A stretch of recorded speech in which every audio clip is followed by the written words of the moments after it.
All right, we're here. Hopefully everything works great. We coming live from the camper. So if you see the camera wiggling, that's Wendy walking around crazy. Damn, this thing, I got this big old thing on my side of my head. Did you always lay over instead of I need another haircut. All right, so we got a pretty good one today, I think.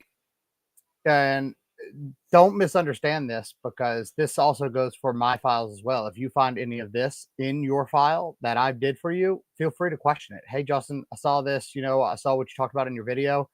Um, you know, I either there's a reason I did it and I can explain it, or I need to fix it, and I'm okay with that. But this is more to kind of get you guys able to look at your own files, able to see, if the data is making sense, right? Because that's a big thing, not knowing what you're looking at. And I know a lot of people don't, and a lot of tuners don't really give this info out. But in my mind, if for some reason I have something that we're talking about today in one of your files, right? If you bring that to my attention, that doesn't offend me. It shows, hey, whenever I did that, I may have not known that was an issue, and now I do. So I'd like to make that right. I'd like to fix it. So don't feel hesitant to ask me if you do see any of this in your files. I would hope that you don't, because I would hope that I didn't make mistakes like this. But again, just a disclaimer. This is my opinion. Huh? Yeah, right. We're all learning this together. We're continuously learning. 15 years in, and I'm still learning a ton every 6 months. But I guess what I wanted to kind of say, is this isn't to down anybody. This isn't going to be, hey, this tuner sucks. I know you guys might have wanted that, but we're not going to do that. Because for whatever reason they did this, maybe it was a mistake, maybe it wasn't. But at the end of the day, it ended up in a customer's car. That customer was not happy, and that customer ended up coming to me, and we had to fix it. Some of these killed transmissions. Some of these hurt motors. I didn't grab a whole bunch of examples, but I've got one or two that were just bad enough that it covered most of the issues that I see today. I keep looking as Wendy staring at me. She makes me nervous. Blink twice if she's gonna. Don't take me out on live. All right, so, and I just learned this screen share thing, so bear with me on that one. But yeah, so that's what we're going to cover today. We're going to go over some common things. I'm going to show you some logs to kind of give you an idea of what we're looking at and seeing if it makes sense. And then, as usual, I'm going to go ahead and do some Q&A, answer the questions. If you guys have questions about what you're seeing here, let me know. And then we can kind of go from there. So let's go ahead and hold tight. Let me figure. I think I got this. Boom, mini me. All right. So we're going to go to this one here. Huh? I'm down here in the bottom. Oh, all right. So we're going to go with this one. And then what I'm doing here is I'm going to put a compare of the of a stock file, right? And that way it kind of shows what the table looked like from the OE. Not saying that that's ideal, right? But it kind of gives you an idea of what you're looking at. So I tried to make a little bit of notes in the issues that I found over here. So let me, this dual screen thing's kind of getting me. Hold tight. Okay. There's another screen down here. You just can't see it. Well, you can, because now it's right. It flipped my camera. Anyways. All right. So a couple of notes on this one. All right. So first thing on the list,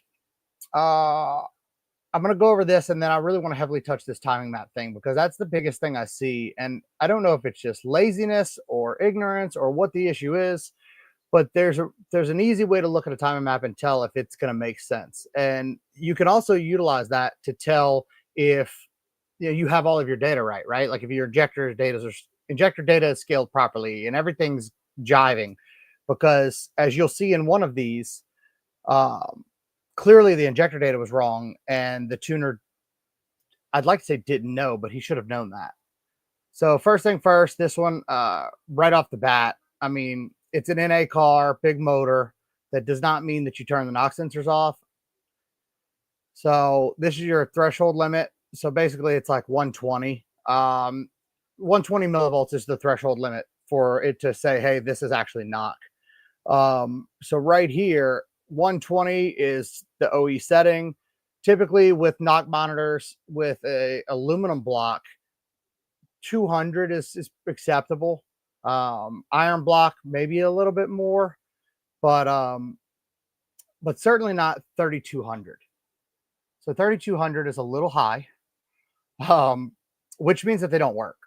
So they were attached to the car. The knock sensors were there. They were active. I went and made sure, put them in the tune. And as you can see, this is also another good sign of when you copy and paste something. A lot of people hear about copy and paste. So you see these values, they're just some random values, right? And then, which is the factory. And then you see this. This is a pretty clear sign of copy and paste, or just adding one to the number for no reason. But usually when you got a crazy amount of values over here and it's like another crazy amount of values, not just this one, but like a bunch of different ones, it's usually a good sign that somebody copied that out of another car. And that's a big no-no. But right here, first sign, knock sensors, they need to be 120 on this car, needs to be at the highest, in my opinion, 200. 3200 is not going to cut it there, bud. So moving on, we're going to go to, okay, so this car had a transmission issue. So this is something that I see, it's mostly a Gen 4 thing. And basically when the transmission goes to make a shift, we're going to say A6, so 6L80, 6L90. This has kind of been my baby for many years. If you go in and let's just pull up a log. I'm sure I've got one here somewhere. Hold tight. I'm still learning the screen here. Which way do I got to go? There. All right.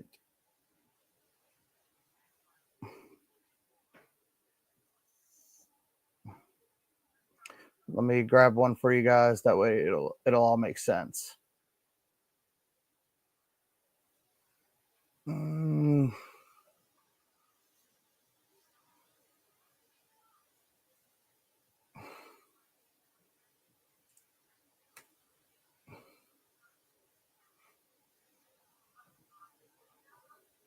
Man, hold tight. I should have been more prepared for this one, but I wasn't. All right. I don't have one on hand. So essentially, when you see the shift coming up, and I'll get this and I'll make another video on it. Or if you go watch our video that says, what is it, tuning tips, right? It's posted in our thing. It'll show you this as well. Basically, when the transmission is going up to make a shift, it sometimes says, hey, I probably don't have enough to make that shift. The transmission is very smart. If all the data isn't jiving and it says, hey, I'm probably not going to make that shift, it's going to go ahead and pull timing. Typically, you want that timing reduction. That's your torque management. You want that to be a pretty tight V, right? We all want a tight V. Stop staring at me. Anyways, if you get that timing reduction to look more like a U, right? The extended time that it's pulling that timing out is the transmission's way of saying, hey, there's an issue. You need to address this. Whether that's with adapts or that's with, tuning something different. It needs to be addressed. If you don't have a tight V, that's a problem in many situations. So what we see in this file, let me go to it, is a lot of these tuners are going into here and saying, hey, I don't like that it pulls timing. So instead of saying, hey, let me fix the issue that's causing it to pull the timing, or let me, figure this out, they go in here and lock it where normally it could pull negative 20 degrees, right? To save that transmission. They were like, you know what? Let's just make it only be able to go down to 5. So now you have an issue that the transmission knows it's not going to make the shift properly. It says, hey, I need you to jerk that timing out. The computer's like, nah, we're going to keep that timing in. So the 100 foot-pounds that it was going to put through at the negative 20 to make sure that it doesn't burn the clutches out is now 400 foot-pounds at 5 degrees, shoving through that clutch and burning the clutches out of the transmission. So this is mostly Gen 4 stuff. This is on a C6. This also goes for CTSVs, Camaros, you know, anything pre, I think, 2015 and down. So that's the first thing. If you've got a 6-speed auto transmission and you see this torque management table here, and this has anything other than that right there, which is the OE number, that's an issue. And that is an opinion, but that's also backed up by facts and a lot of testing. That needs to be there. It needs to be able to pull. If you are losing timing, and that's not your issue. Your issue is in the trans file or in the torque tables. So make sure that you correct that. Hopefully that made a little bit of sense there. You know, if it needs to pull power, let it pull power, or go fix the issue so it's not pulling the power. All right, and then we're gonna go to. I'm waiting on the spark because I want to move that into Gen 5 as well. So bear with me on that one. Okay. Real quick, if you're on Facebook or Instagram, move to Tuned In with JWT on YouTube. Give us a like, give us a share, help us out. You know, we're giving you guys this info. We've been on a pretty decent roll, and I appreciate everybody that's in here. But likes, follows, sharing, all of that really helps. But we're gonna eventually stick to just YouTube. So if you have comments, they will only be answered on YouTube at Tuned In with JWT. So if you're on Facebook or Instagram, I appreciate you watching there, but please move it on over. That way we can give you everything you're looking for here and answer your questions towards the end. Yes. So Socrates, I did the trans max pressure thing for a long time until I saw the SIU automotive video. So that's where we're going next. And I'm guilty of this too. So I got a call from Tim King that said, "Hey man, I've got a couple transmissions with some broken parts. I looked at the tune file. I saw this, you know, what's going on?" And it was something I tried, and I ended up having to work with him to pay for the 2 transmissions, I think it was, that we had the issues with, to make it right. And this is a very long time ago, but we learned and we moved on. So hopefully you can see this before it becomes a broken transmission. I go back over here. So again, this is 6L80, 6L90 specific, but it kind of goes for all of them. If you think that for some reason you need 594.1 psi to shift the transmission, I can assure you that's wrong. All of that does is, and that won't give you 594 immediately, right? The trans is at least smarter than that, but if you don't have the tune properly done, as it sees slip, it's going to slowly bring a little more, and slowly a little more, and slowly a little more, until it just starts smashing parts and breaking clutches. And that will happen. Especially if you set your max line pressure down here as well to 594.1. Chances are you didn't need that much pressure. This is an NA car. This thing would have shifted with 150, 250 at the most. Typically on a stock trans, 275 is about where I set them to give it that window. The factory trans won't even make that much pressure, but it will spike pressure if you do this. So that's a big no-no. This cold is killing me. I had to clear my throat. Another one here.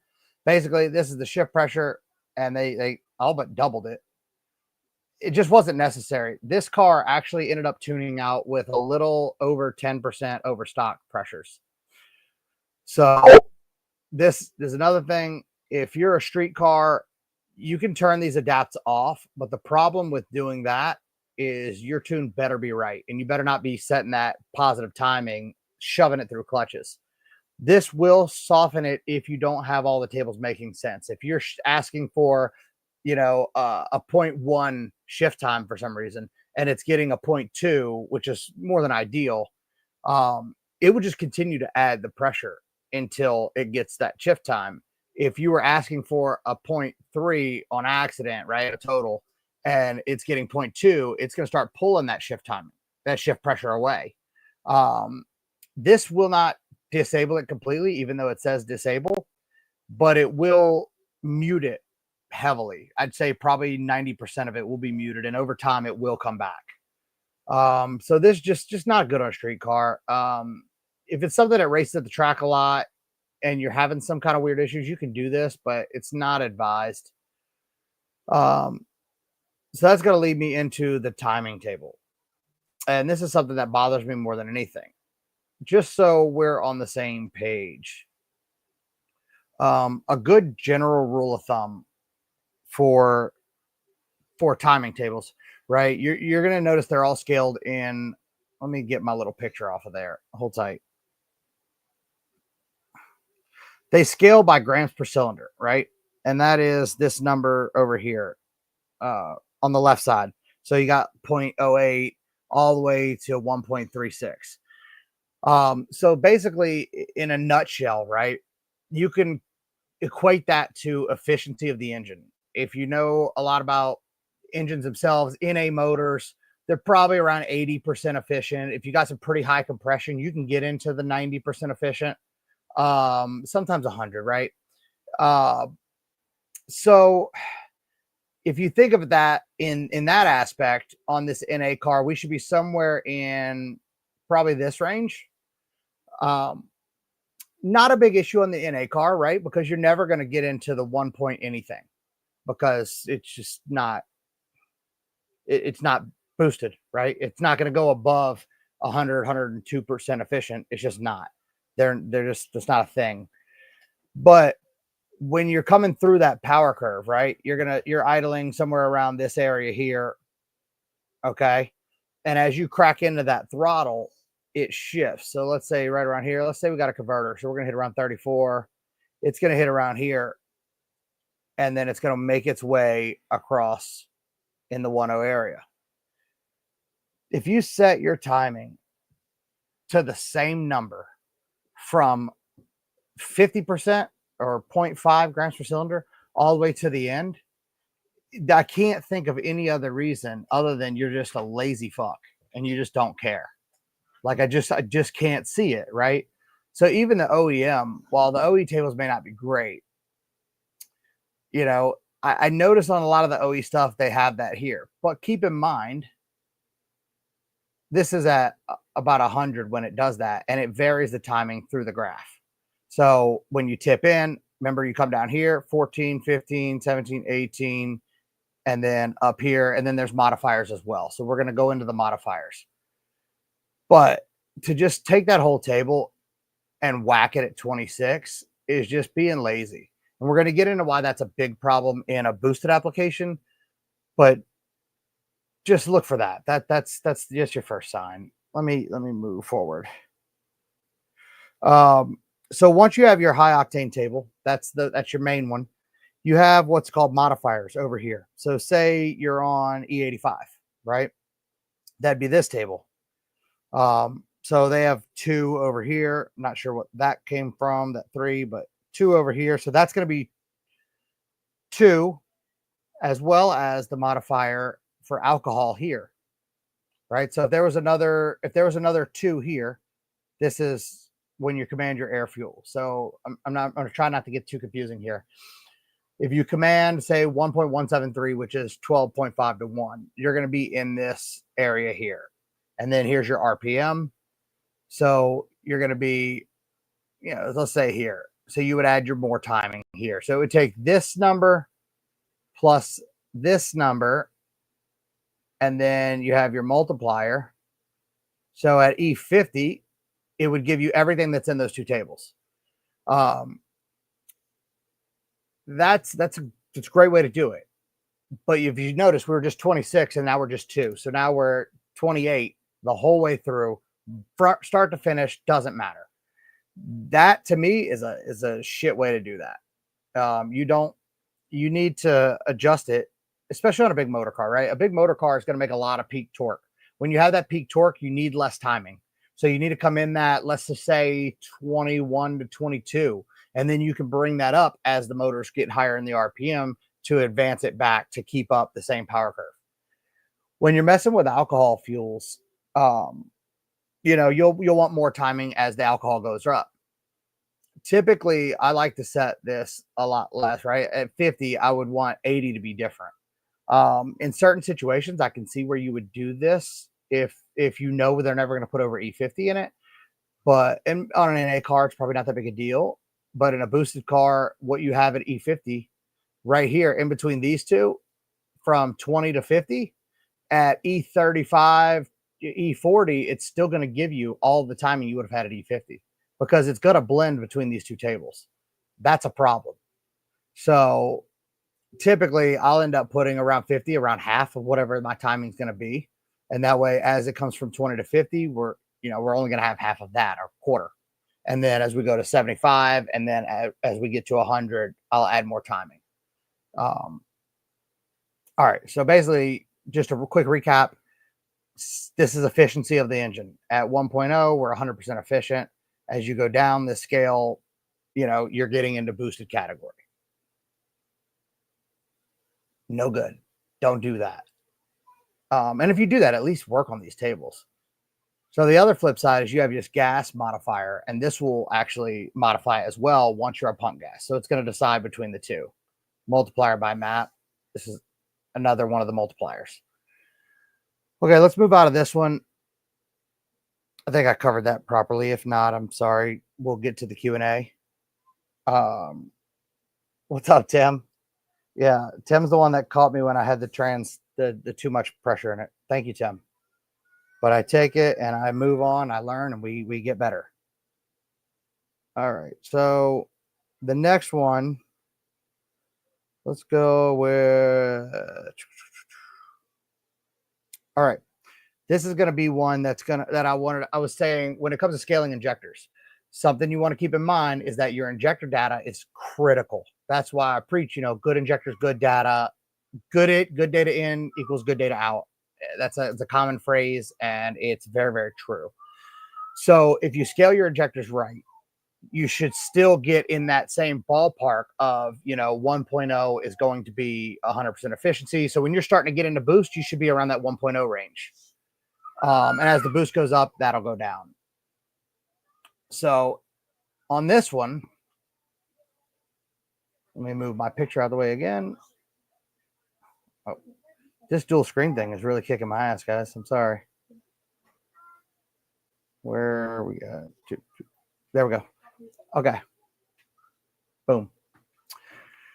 So as you can see, this is a different tuner, but same bullshit approach, which is 18 degrees. Why is this a problem?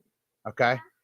On this car, this is a 2650 CTSV, so pretty large power car. And the way that you want to see that, the way that I want to show you the issue is clearly around this area is where he's seeing and saying, hey, this is where it's in boost, right? Because that's where they put it. If you're in boost, and this car made quite a bit of boost, if you're in boost at 0.72 to 0.80, and this is a Gen 4 car, right? That means you're showing 70 to 80% efficiency in boost. And this car, I believe, was quite a bit over 14. Typically in this aspect, if the injectors were correct, at 14 pounds of boost, you would be doubling the efficiency, right? As Richard Holdner says. So you would be somewhere around 2.0. Let's say at least 1.8, somewhere around there. If you notice, this table only goes to 1.36, which is not a problem if you screwed up your injector tuning. Sorry, the baby's over here. If you messed up your injector tuning, that's not an issue, right? Because it's clearly wrong and the data is going to stick to around here. It's not right, but that's what you're seeing. So where I think an issue comes in is, let's just say we were in this area, right? And he tuned the car in this area. What happens if you're making 14 pounds and you did that and it was 90 degrees outside? Take a move. Huh? All right. Sorry, we got the baby. He's not happy tonight. So you guys got to bear with me on that. All right. So back what I was saying. So say we tune the car and we're at 14 pounds of boost and it's 95 degrees outside on the dyno. That's where we're getting our efficiency. And then, say we're in Chicago, because that if it's 90 degrees today, it's going to be 12 degrees tomorrow. Well, when it goes down to 12 degrees and this guy's like, you know what, I'm going to let it rip, tater chip. And we pick up another 5 pounds of boost, 6 pounds of boost, and we end up in this area. What did our timing do? Our timing stayed the same. So now you went from 14 pounds of boost up here, right? And then now you're making 17, 18 pounds of boost, same timing. That's an issue. This is why this is not a good way to do this. Not only not a good way, it's bullshit, plain and simple. I don't even think I would do that on my own car. And I am totally cool with doing some crazy shit on my own car. So let's go see what the modifiers look like. Remember, we have those modifier tables. So this car on flex fuel, right? So say we're in that same 70, 80 zone where they had that. We're adding a little timing here. Say that car, gets a little colder outside. Well, now that 18 just added another 2 to 3, right? So here's another problem.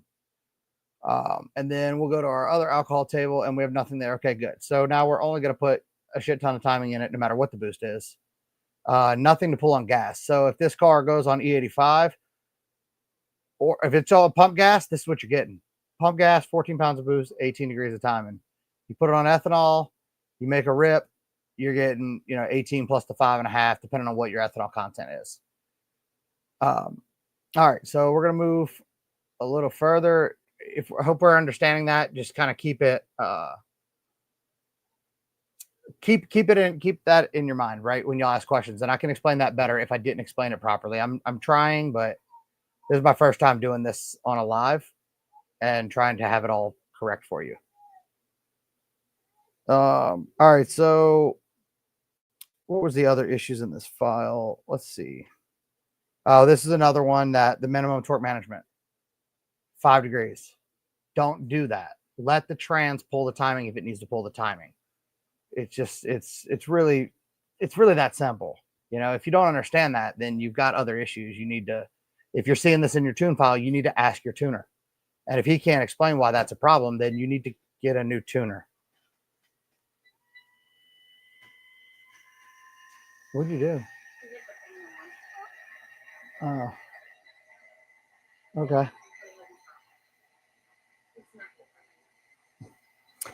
All right, moving on. Now we're going to show you. Jesus Christ, Wendy. Wendy is being super noisy, so make sure to flame her in the comments. If you don't value your life, I'm sorry. All right. Now that's gone. All right. So this is a similar situation, right? But this is a twin turbo car.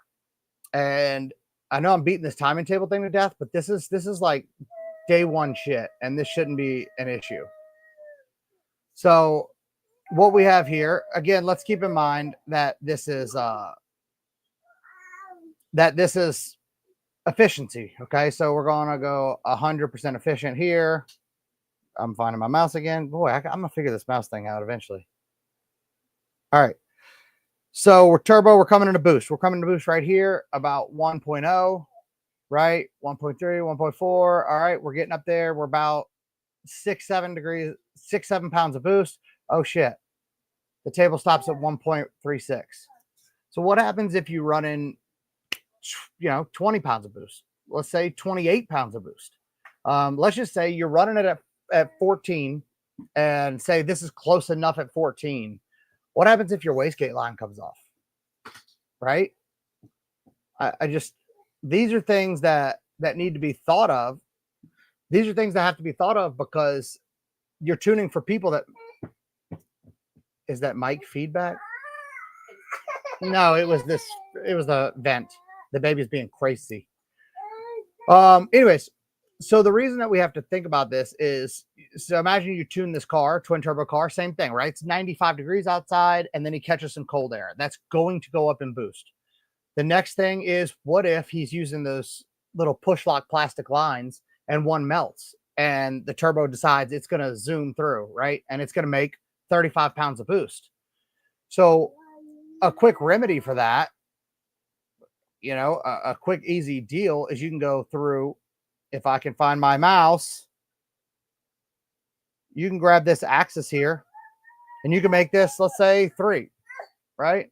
And scale it. I mean, there's better ways to scale this, right? But scale this up to here. And what you could do there is drop, say, there's a very crude way to do this, but let's drop -12. Wait. Back. -12.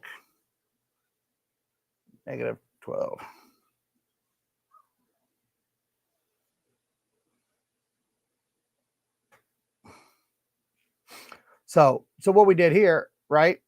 Let's just say that we're coming into boost here, pressure's building, and then we end up tuning it around, let's say 1.8, right? That's 14 pounds.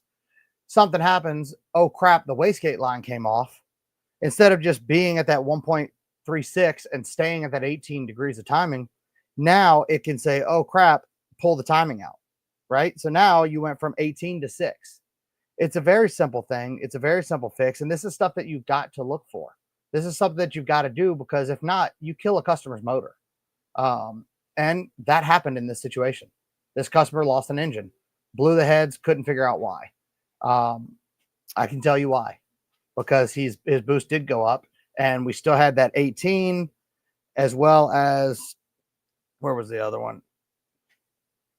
18 as well as 8, right? So this car, when it went up that 1.36 that it was here, you had the 18 plus the 8, no matter what the boost did, no matter how high it went, no matter how much boost it went, no matter how efficient that motor got, or, right?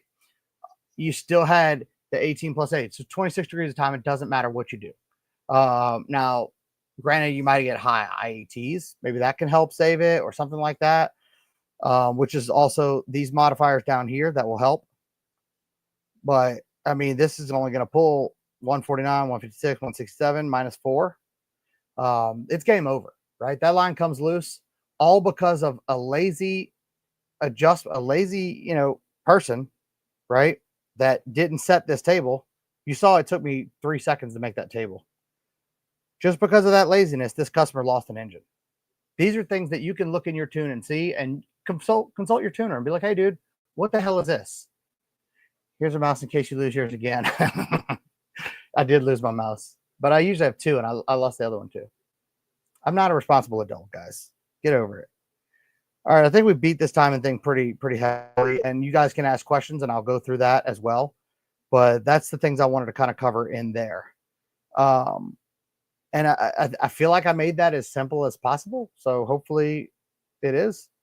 All right, so real quick before we go to the next thing, if you're on Facebook or Instagram and you have questions, we're going to do Q&A towards the end of this. Move over to Tuned In with JWT on YouTube. Give us a subscribe, give us a like, share, help us spread this. We're going to keep getting more in depth. I didn't even think I'd go through tuning, but you guys have been working good. You guys have been doing, they've been donating on the lives, and they've really kind of given me a little bit of motivation that people are wanting to see this. We started doing our daily stuff, and we'll continue to keep doing that as well, even though that's a lot harder than you guys think it is. But yeah, come on over to Tuned In with JWT. Get in this towards the end of this. I'm going to do Q&A, and I'll give away some of this tuning stuff just so you guys can see this and be like, hey, is my car right? And I'm not doing this so you come to me, right? I'm doing this so you ask your tuner at least, hey, man or woman or whatever, what's going on here? How I saw this on here, can you explain this? And they should be able to explain it. Same with me. If you have a question on your tune, you ask me. Anybody that's dealt with me knows that I'll answer you. Because if I don't and I can't answer it, then I probably shouldn't be doing this. And if I don't know, I will contact somebody to know. I'm not afraid to ask. I'm not afraid to work together, and you shouldn't be either. All right, so this one, let's go to, here we go, Transfuego. So this is one that I got. Let's put the OE file with it. So this is, okay. So this was a customer that had a Z06, got a pretty rowdy motor in it, 2650, the works. I believe it's also a port injection car. So when you look into that grams per cylinder thing, when you're doing the port injection, your grams per cylinder will typically be a little less, right? Because you're pulling a little bit out of the mass air and supplementing it on the high side. Totally normal. And there's ways to make up the torque, right? Because at the end of the day, whatever your engine side's doing will produce a torque value. The transmission is going to look at that torque value. If I don't care if you put that 594 in the trans, if the engine side says you're making 300 foot-pounds, then the trans says, hey, I only got 300 foot-pounds. I'm not using all of that. I don't need that much pressure. And you will, as this customer had, completely torques the transmission. This is going to get a little complicated. Y'all aren't going to like this. Just bear with me on it, because I'm going to show you what the torque tables look like, and they're pretty daunting. But just keep in mind, this is just a simple grams per cylinder versus RPM. At this grams per cylinder, it's going to make this much torque. So remember, 100% efficiency, probably a little less, right? With a port injected car, up to, I think this car was 1.3, 1.4 grams when I saw a log on it. So let's go through that. All right, so these work in virtual torque. Again, daunting, but not that bad. You can ask if you don't know, and we'll try to help as I can. All right, so typically I scale this out just so I can see a lot more of the data. All right. I know people are like, oh, what values did he use to stretch that out? Don't be copying my shit.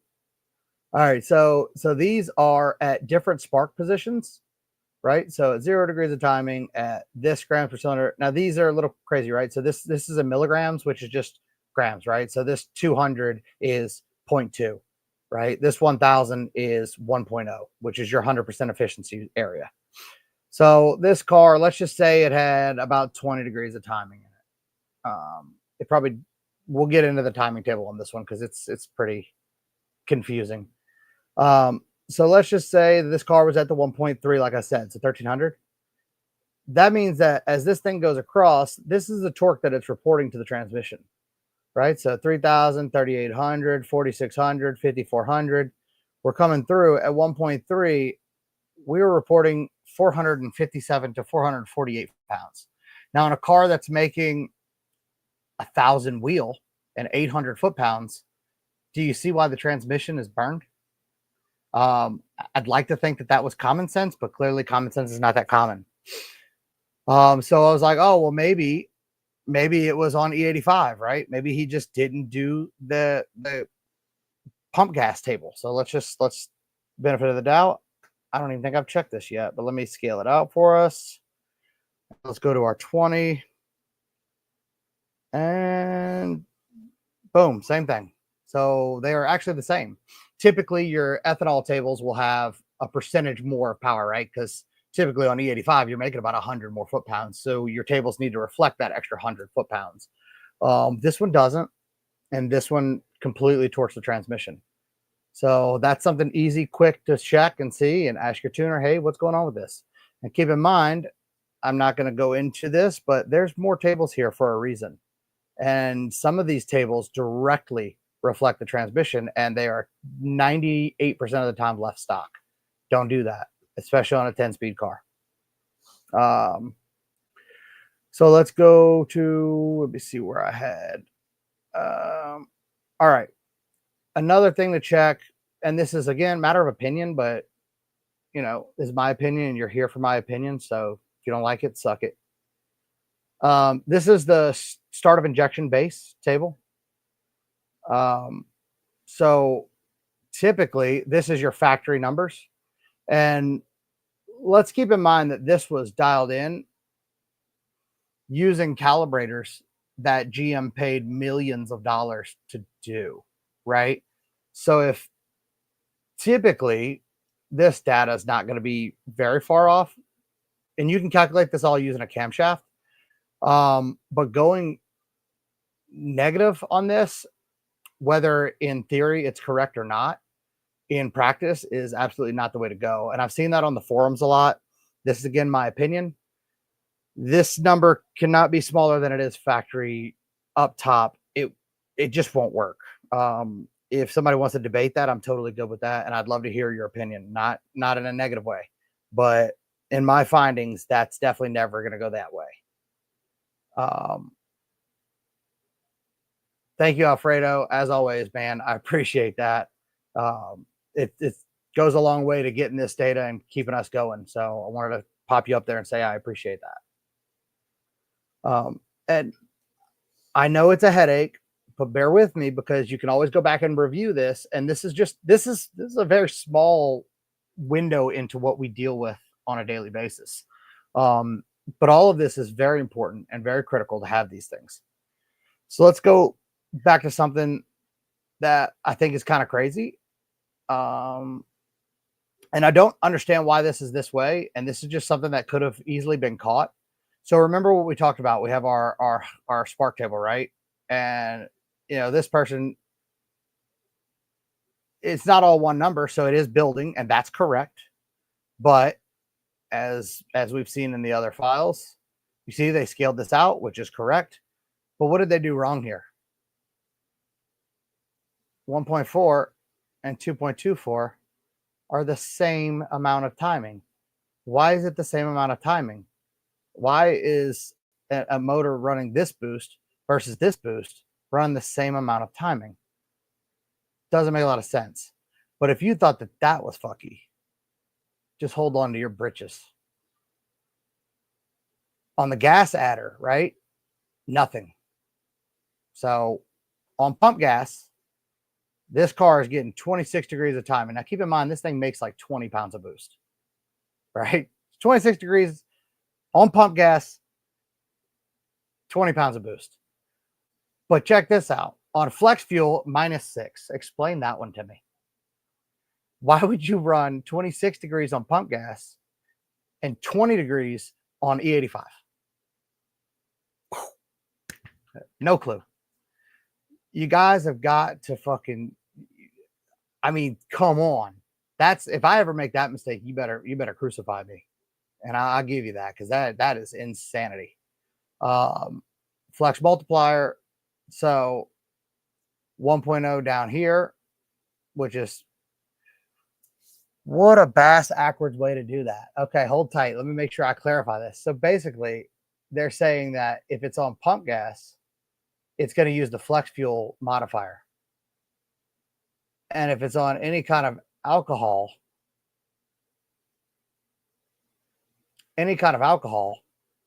right, it's going to do 0, which is going to be this table. Why wouldn't you just build your base properly and then add your timing with your flex tables? Somebody's just weird. That is boy. Anyways, that's what I wanted to cover on that one. All right, let me make sure I got all that on this. All right, we got that. So we know we need our torque to be proper. It needs to be, I'd say, within at the most 20% plus or minus what you're actually making. Because that way, whatever the TransTune says, it should be able to correlate and work properly. Let me see what else we got. I think we only have like one more. There we go. And let me get the matching OE file. All right. So what was there was a bunch on this, but we kind of touched on a lot of that. All right. So controversial, maybe? I don't know. Probably not. Something with the throttle bodies. This is confusing, right? So the bigger the throttle body, typically the more scalar area you would need. I'm not going to try to get too in depth because I'm not a tuning teacher, right? But your throttle body, throttle area limits, max area, this is the area that the blade utilizes, right? So typically in the earlier days, we would go up on this number as you went up to a 103, because this is for the factory throttle body, which is, I think, 90, 92. I don't remember. Anyways, typically you would go up for the 103. The 112s and 120s, actually, you go down, which is confusing. And Nick told me about that a while back, and I've been implementing it, and it works really well. Some of the 112s go the other way. Either way, long story short, as you saw from the modification list here, I'll tell you, where's it at? It's in here. Boom, 103 throttle body. So there's a 103 throttle body in here, but the same throttle scaling, which will cause idle oscillations and issues there. So that would be a simple concern. Hey, I've got this throttle body. Why is this still stock? So that's something again, that's an opinion. I don't care for that. I don't like that. Now, as you can see in this mod list real quick, this is a pretty built car, right? This is 2650. It's got the big gulp. It's got the 103. It's got a cam. I mean, this is a pretty built car. So you would think that with that cam, you would modify the start of injection to mimic the cam events, because that's what the start of injection needs to be adjusted around, is the opening and closing events of the cam. And this is, as you can see, completely box stock. This is the same. The way that they approached this was trying to add a bunch of pressure, but still running out of the window, causing the car to lose power, even on pump gas. My opinion, if your injection window is stock and you have a cam, I'm not going to say they fucked you, but I'm going to say you've got some power that they definitely didn't get for you. It's not right. Let's just go with that. It's not right. And I'm okay with debating anybody on that one. It's just not right. Let me see what else we got on this one. Okay. So this one, I learned this a long time ago, and I guess this is kind of giving out some secrets, but not really. I mean, this should be pretty common knowledge at this point. When you upgrade the lobe on the cam, and we did that, right? See, our cam has a 32% fuel lobe. So if you're upping the fuel lobe by 32%, you're increasing the VE of the fuel pump itself by 32%. And this is directly from Greg Banish, a very well-known calibrator, OE calibrator as well as aftermarket. You go to your leading edge table. This is your fuel volume, and you'll multiply this by 1.32. I know a lot of people say this doesn't do anything, but it does. It works to help calculate your plane angle properly and to make sure that everything in the background. You got to remember, just because you don't see what it's doing doesn't mean it's not doing something in the background in the multiple tables that we don't see. So you want to upgrade this table. This one obviously wasn't done, as you saw. It wasn't updated for the camshaft. That's something you want to look for, right? You want to look and make sure that they did that so your fuel calculation is proper. Little tidbit, not a big issue, but it's something.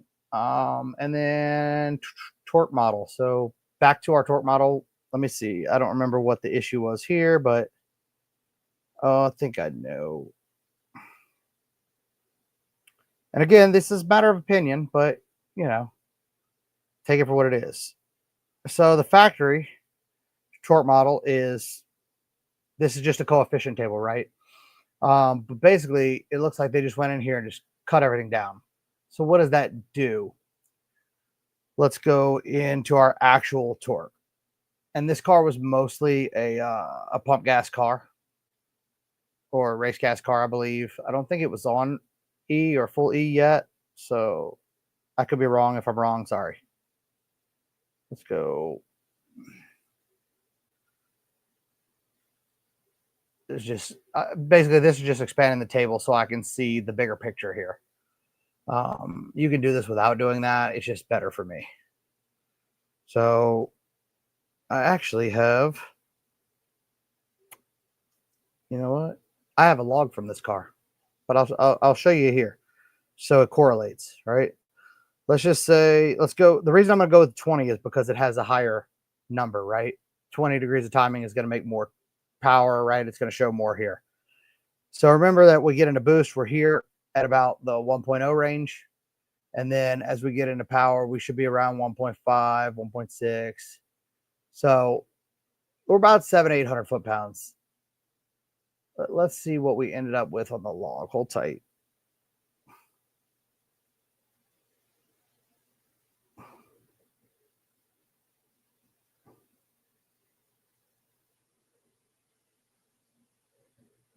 All right.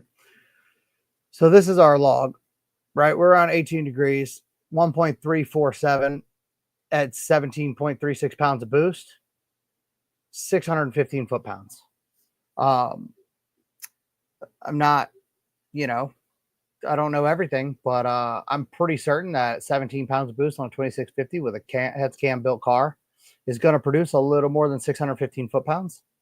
So while the scaling wasn't the worst in the world, it's still lacking quite a bit, which means that the transmission is going to do things like, oh, remember that timing dip we were talking about right here.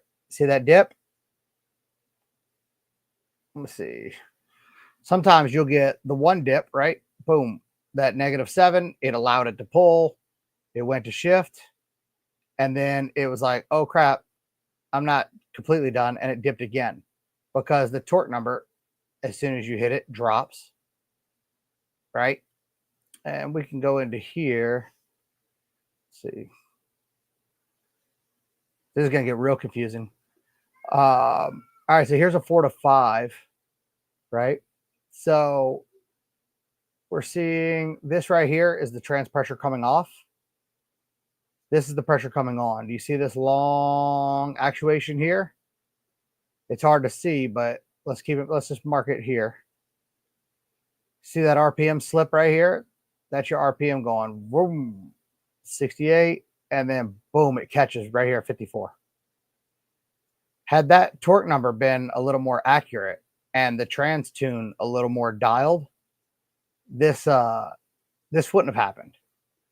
Oh Jesus, this is a 416 car. So yeah, 416 on 18 pounds of boost. Last time I checked, makes a hair more than 600 foot-pounds. And if you want to crucify me and use Newton meters, that's okay. We're making 835 Newton meters. This is not my tune. This is just a tune I was sent to review. The other thing is, I'm going to go back and check it in the file, but this is your manifold air temp, right? Where's it at? Let's shrink this down, make it a little easier. You're going the wrong way. All right.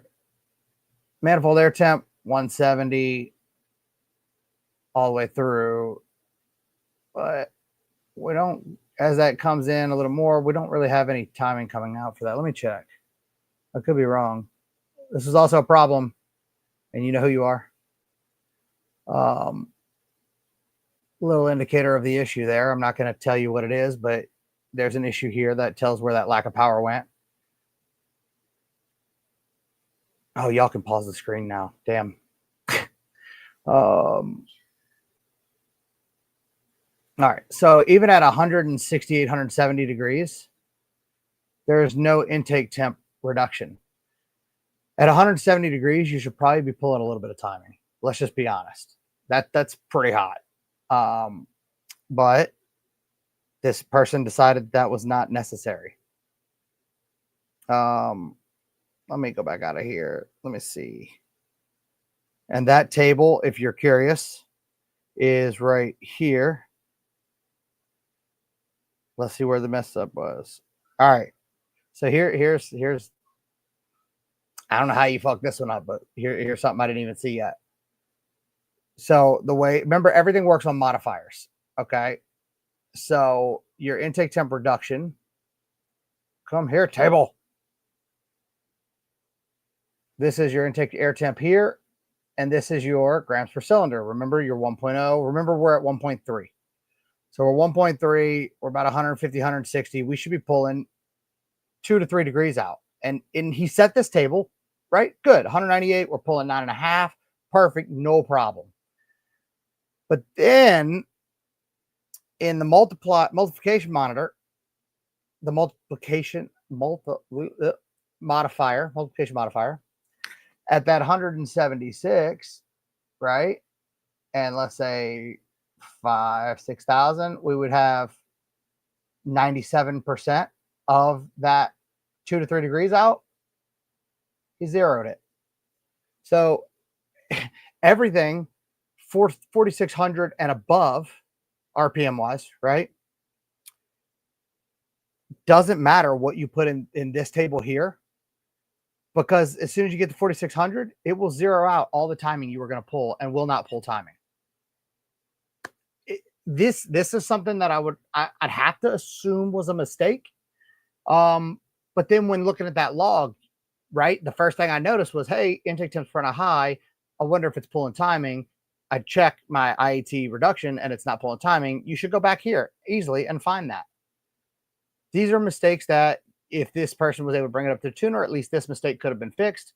You know, I'm a big proponent of, if you're good with, you know, if you're happy with your tuner, stick with your tuner, work together, but don't be ignorant, right? Be smart. This is your car, is your investment as well. You're just as responsible as that tuner is. And that goes for my customers or other people's customers. Look through this. I'm going to give you guys some Q&A. I feel like we touched on a lot of it, but if there's something that you're not understanding, let's go ahead and put it in here. Again, one last call from Facebook or Instagram. If you're not on YouTube with Tuned In with JWT, please move over there. You know, like, subscribe. It doesn't cost you anything. This is information that I don't think any other tuner is giving out there. And if they are, tell them to hop on here and let's work together and let's share more knowledge.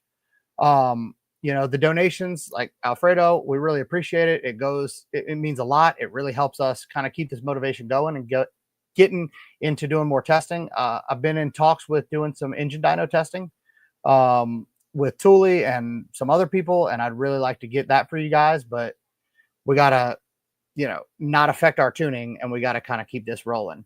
So appreciate the likes, the subscribes, things like that. Let's go ahead and move into the Q&A.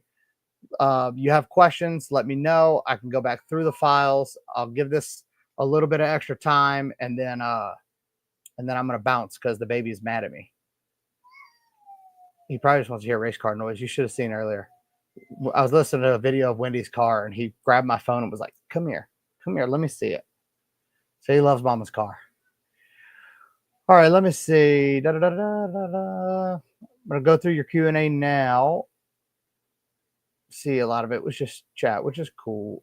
I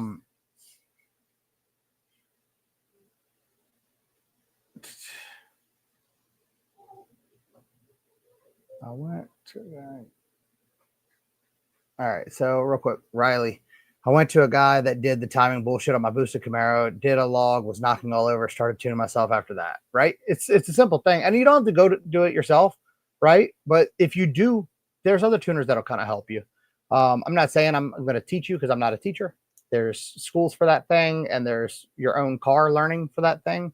But that knowledge right there could have saved a motor. Hopefully it did save that motor. But just knowing that tuners are people too, right? We do make mistakes. I make mistakes. But I like to put this info out there. So if you notice, hey, Justin, I think you made a mistake, I can fix it before we have an issue, right? It's just it's the smart way to be, I think. Let's see. NHG Nuno, any sales coming soon for your tunes? Hard to save nowadays. I feel you on that one, but unfortunately, we are still a little under what the average tuner is, so we don't do sales very often. When they do, make sure you jump on it, man. I don't know if we have one coming up yet. I'll talk with Wendy after this, and we'll see, but we don't do it very often, unfortunately.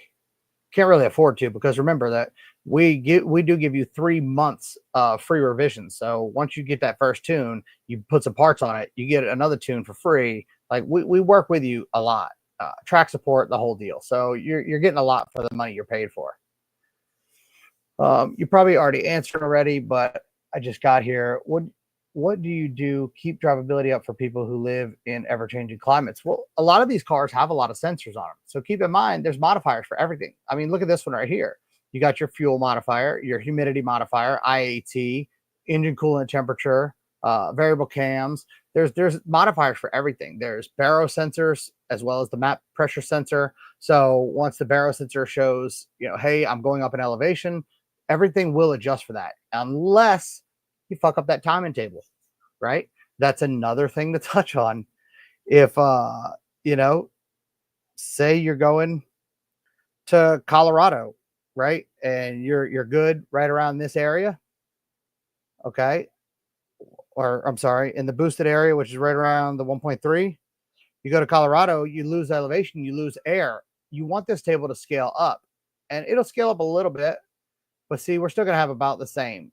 This one's not terrible, right? Because it's got a little raise here, but that's why this is here. Because as you lose that air density, you lose that efficiency because you have less air up there. Hey, they're shaking me. All right. Anyways, as you lose that efficiency, right, this should scale up and you should get that extra power. Say you're on a blower car and you lose a blower belt, right? Then you should drop, boom, to here, and you should, I mean, this should be higher, right? But it shouldn't be where your boost is. But if you do, if it's tuned properly, your timing will come up and the engine will stay efficient.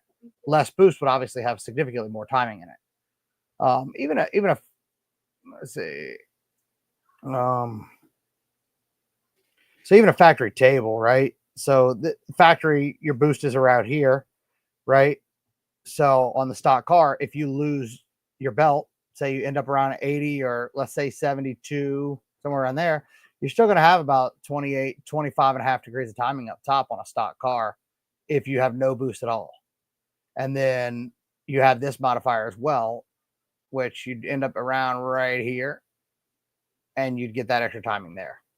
So keep in mind that there's many situations, as like what you're saying, the ever-changing climates, your table needs to ever change with it, right? Look at this table. Look at what the $1 million, people from GM did.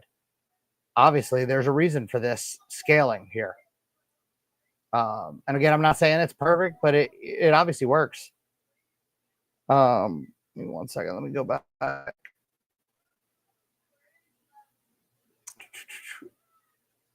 All right, let's go.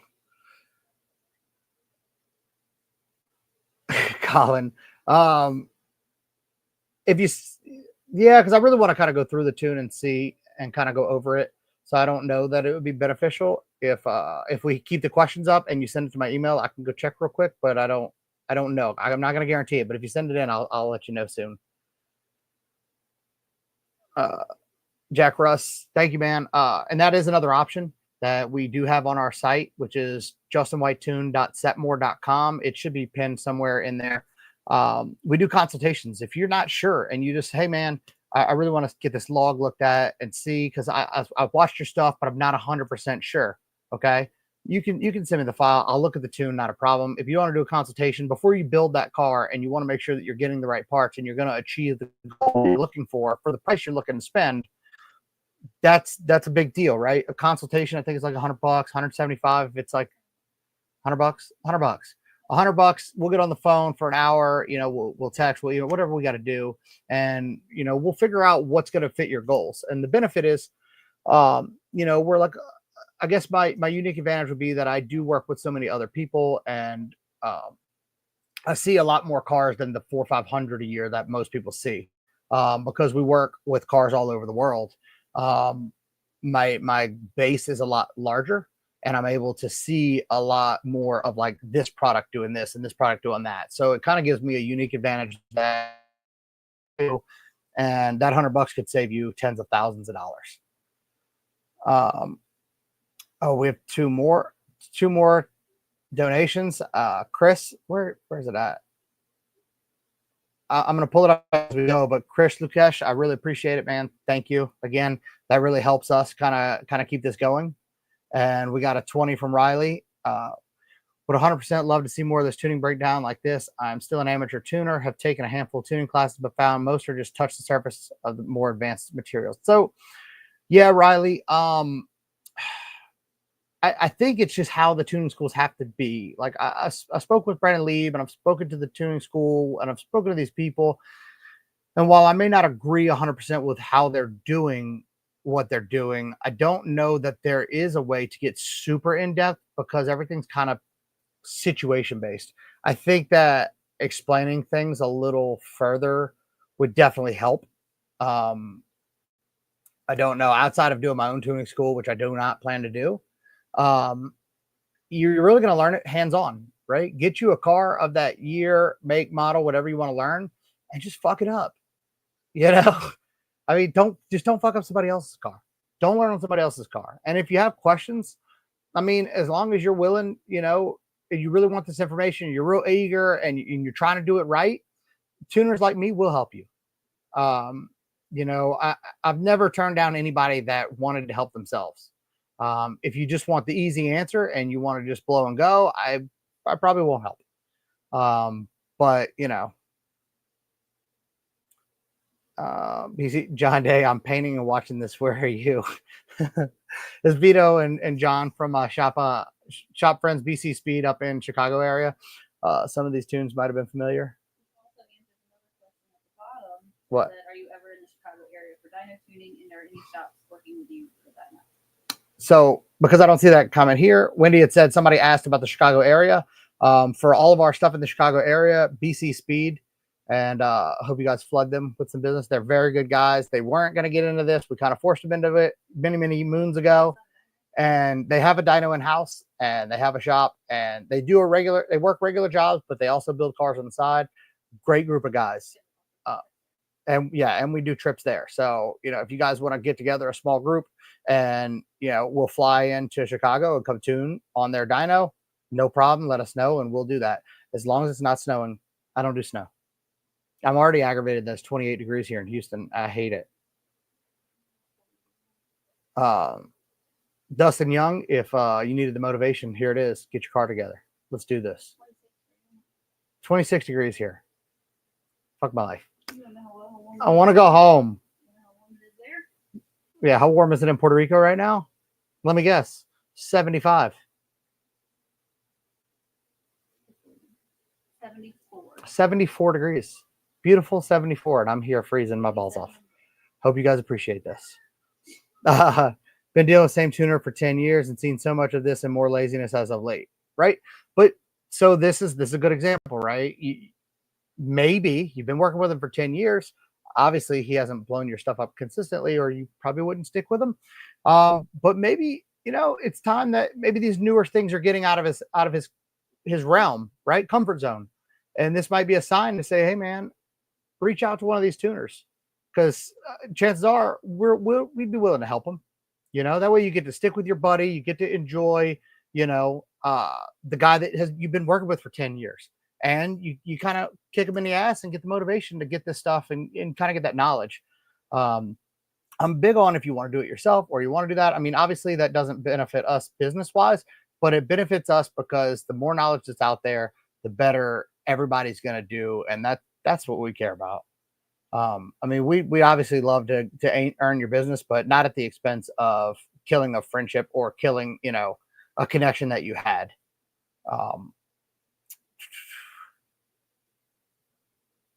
All right. So Shane, would love to hear your opinion on the importance of end of injection tuning on Gen 4. That is something that a lot of people don't mess with a lot, but I'll say the easiest way to kind of explain this and show would be to look up a video on YouTube from a guy named Shane T. And if you don't know who Shane T is, he is an absolute legend when it comes to Motec, Import World, things like that. Guy is a genius. Maybe one day I'd love to be able to sit down with him and talk to him. But he has a video on injection timing, right? And a lot of people think that's only a Gen 5 DI thing. And while it is, you know, a lot, in Gen 4, there's a lot to be had with a large enough injector that you can manipulate the injection window to correspond to your valve events. A lot of the benefits you're going to get is, you know, eliminating some of that cam surge, because that's not a thing. Eliminating some of that cam surge effect, you know, better, cleaner idle, right? So you're not having such a stinky car. And then overall power. It will affect your power curve. It will help your power curve. And he was showing in some examples 30 to 60 horsepower gain on NA setups just by moving that injection window. It's not as super critical, I'd say, on blower cars. The cams are a lot less aggressive, a lot less overlap, things like that. But Shane T on here, look him up, watch that video, and that should enlighten you a lot on the injection window. Now, we don't do it on every tune. You know, it's usually for the larger cams that's more critical, but it's definitely something you want to see. If you're interested in this stuff at all, that's a killer video. And there's other videos on it, but, you know, some people might say it's not worth the 20 to 30 horsepower, but it is, because of the efficiency and keeping the fuel in clean.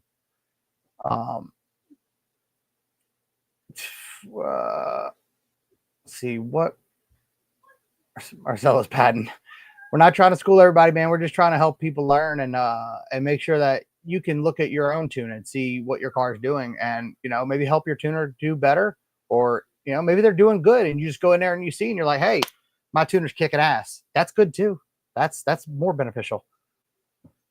What part of the tune is lacking when it's 20 degrees outside and folks struggle to cold start? I see this happen with a lot of people, and they say blame the tuner. So depends, right? So we just went out there, and did you post that video yet? Wendy cold starts her car because it's coming. I'm sorry, I'm gonna ruin it. So basically, if you're on E85 and it has E85, like pump E85, it has gasoline in it. So we go out there and it's 26 degrees outside, and Wendy pops off, starts her car, no problem. Remote started her car, and it's a twin turbo 1400 horsepower car. So yes, it's tuning, but I go out there to start my car and it's on Ignite Red, which is all pretty much alcohol based. E90, I think it's like 92% right now. Car did not start. I don't know that there's anything I could have done in the tuning to make that start, because you can't add more fuel because it's alcohol and it just floods, and you put less fuel and it's not efficient enough to pop the car off. So brake cleaner, fired it right up. Oh, we did it. That's in the video. That's all I have. Watch the video, it's fun. Sorry for ruining that. But anyways, yes, but if it's a street car, it's on pumpy or on 93 at least, cold should not be an issue. And if I tune your car and it is an issue and you're like, oh man, it's because it's on E85, hit me up. I'd like to at least give it a go. And we should be able to make that thing pop right off and idle, no problem. Doesn't matter how cold. I've actually had a guy send me a video of negative 10 degrees and he cold started his CTSV on E85. I don't know if that's recommended at all, but it did start and it fired right up. It was pretty cool.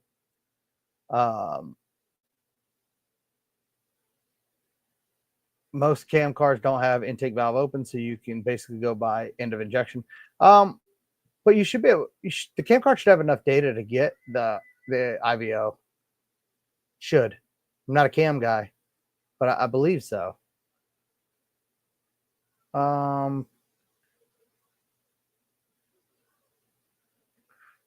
Okay, GM2, current tip you're giving is stellar. Props for even mentioning this. I don't remember which one, but yeah, look, we're trying to get this thing going, and I'm trying to get more comfortable in sharing a lot of this stuff. I'm not going to say that I was gatekeeping, because we're not gatekeeping in 2025, but there's certain things that this is my business, this is how I feed my family, and I can't tell you everything, but I can tell you what not to do. I think that's fair. Yeah, I'm trying to be as informative as possible without my own opinion in it.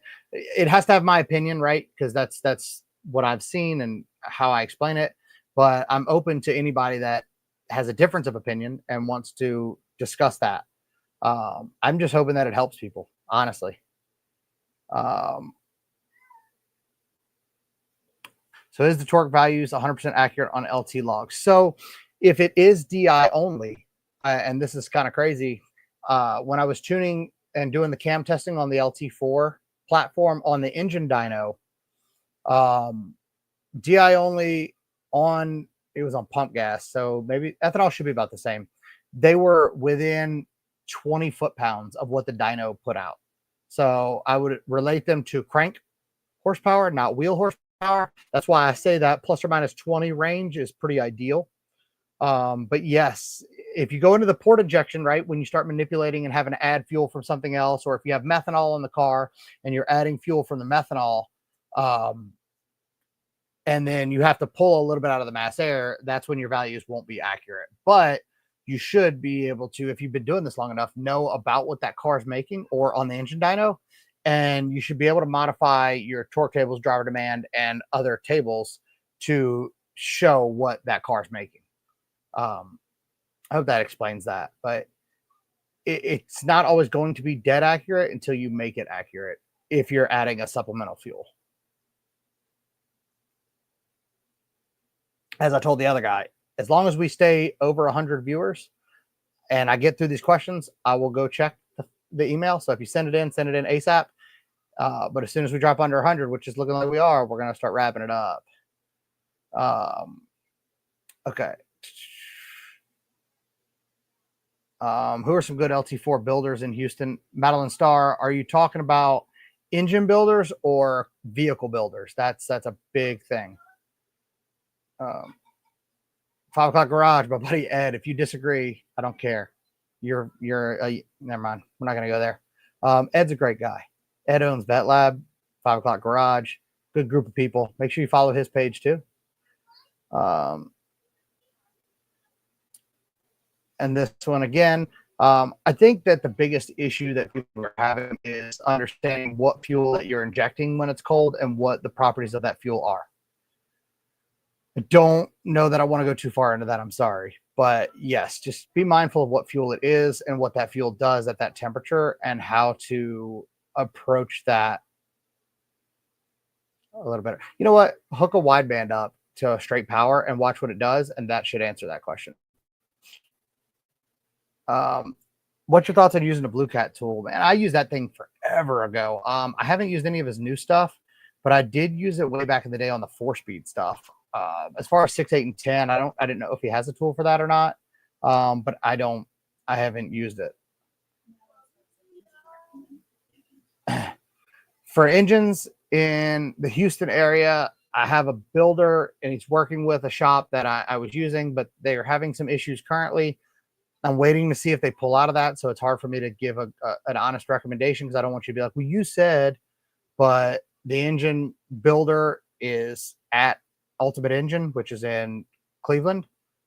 If you decide to use them, I know that builder is top notch, and he built my motor, Wendy's motor, and several customers' motors. But until they kind of get all of their ducks in a row, I don't want to put my name on it. So I hope that helps. Is that the best way to say that? I mean, he's trying to do he's trying to do right. He is on a path, in my opinion, to do right, but I want to make sure that he stays on that path. But if they build that motor and you go through it, it's the right parts and everything, I guarantee that builder is the baddest fucking builder out here. I've had very, very, very good luck with him. Magic Man. Can you comment on what you like to see in the FPCM tables when using a 4 dual pump? Pump 1 is triggered by FPCM power relay 2 and pump 2 by Hob switch. I'm not sure what you mean on that one. Typically, I just take the gray wire and pop it over there and let it turn the pumps on. Turn one on, and then I do a Hob switch on the other one. So I'm not 100% certain. Here's Ed back. When I get an engine build, I don't go back through it. It should be right. Same with a tune. Good point. Very good point. But I go through all of it anyways because I'm a data junkie and a nerd. Did you see the video of the C6Z06 at RPM testing on stock versus MSD? Brennan, I saw the video, but I tried to get time to go watch it, and I didn't get time to go watch it. So, yeah, I'll go look at it, and we can talk about that next week if you want to bring that back up, because I'd like to go watch it first. It's time to change the game with this tuning review. Look, my biggest thing is I don't want to start a war or start a battle with other tuners. I want tuners to understand that they can come to us. They can work together to benefit everybody. My intent is not to harm anybody's reputation. That's why I made sure that nobody's names were in these. It's just observations I've had and things that I think that should be brought up to the tuner, regardless of who they are. But if you guys really like these reviews, I mean, I'm not against doing these every now and then. But if it gets into where it's starting to hurt reputations or hurt other people or tuners, I won't do that. I'm not interested in hurting anybody's business. Now that I got down to it, once again, thank you again, Chris, for the donation. It really helps. And it keeps us motivated to keep this stuff going. We've got a lot coming, a lot. And we've been traveling like crazy. And I've got a bunch of podcasts we're working on dropping. So thank you for that. That helps a lot. I have a C6Z06, truly not happy with how it runs. What's the best way to get in contact with you? I'd love to send you a file to look at. You can send the log to Justin White Tuned, JUSTIN WHITETUNED @gmail.com. We can look at the logs, see what we see, give you an honest opinion. and then, go from there. If you're ready to book a tune, you would go to justinwhitetuned.setmore.com. And it's also linked at the top. Pinned comment. Thank you, Wendy. Do you still love the Turbo 400 any late model? I don't hate it. We have a Turbo 400 CTSV, but it's not my favorite. Fellow GM tech here in New York, my Gen 4 LS swapped S10 struggles to maintain idle when first starting with any load as pulling out of the shop steering. Any little load it doesn't like until warm. Honestly, that would be probably more base airflow and fueling. So you need to watch what your fueling's doing with a wideband. Maybe the O2s aren't warming up fast enough, but hope that helps. You got a point, because my car is hard to start on the 85. It's bullshit tuning. I've never had issues with Justin's tunes on the 85. Right. I'm not saying I'm perfect. Not saying that every car I've ever tuned does, because mine didn't, but that was on Ignite. The Escalade does not have a flex shield sensor. It does not know it has the 85, and it still starts. It's not happy in cold weather, but it still starts. Don't do that either. Anyways, if you're tuned by me and you do have issues, feel free to reach out so we can make sure we fix that. I always see the debate of torque management versus no torque management. What do you think and why? All right, so that's a hot topic. For a street car, let's go 6L80, 6L90, because I definitely tested this one.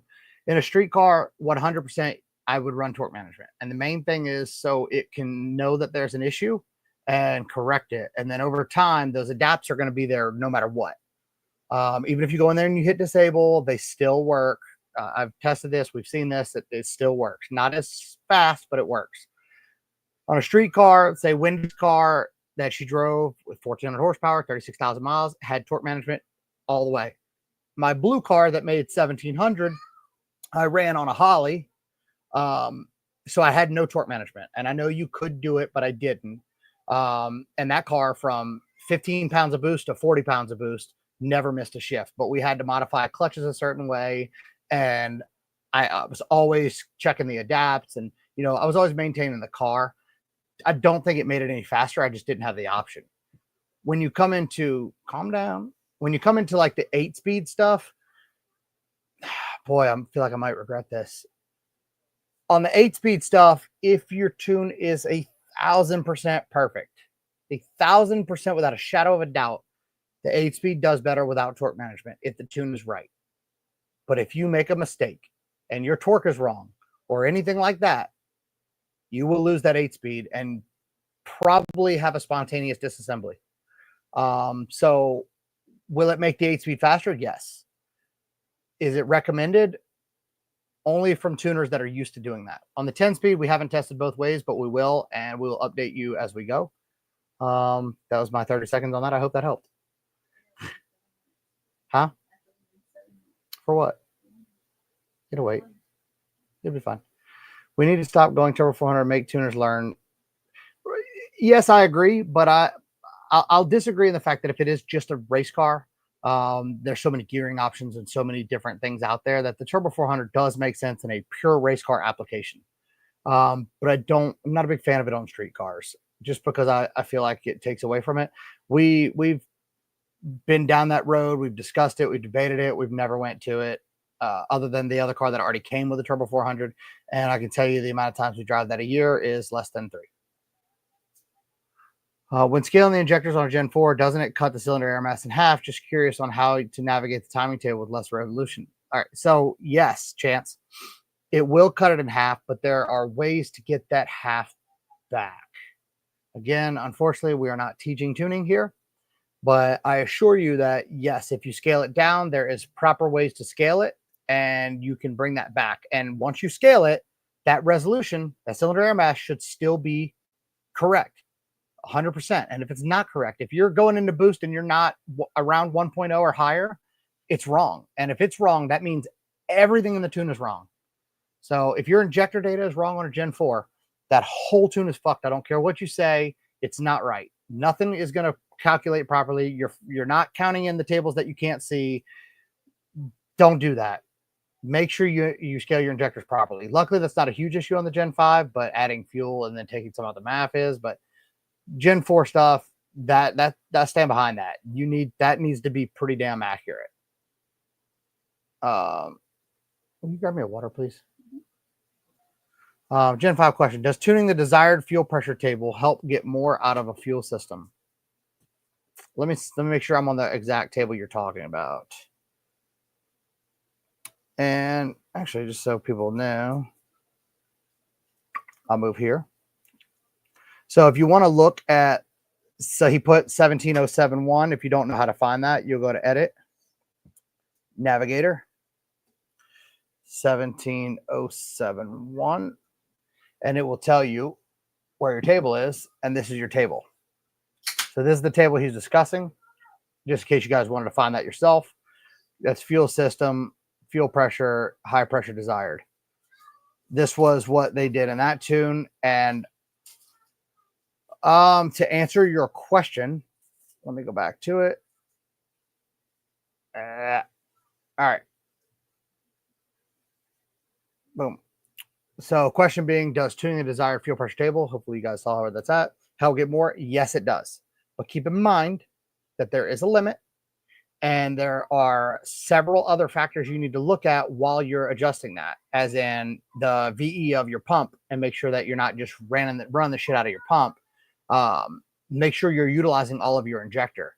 But yes, it will absolutely help you get more out of the fuel system, and I definitely utilize that. Riley, again, I know we already brought this up, but I just wanted to say, as I'm going through the list, I appreciate your donation, man. It means a lot to us. And hopefully I gave you a good enough answer for your question.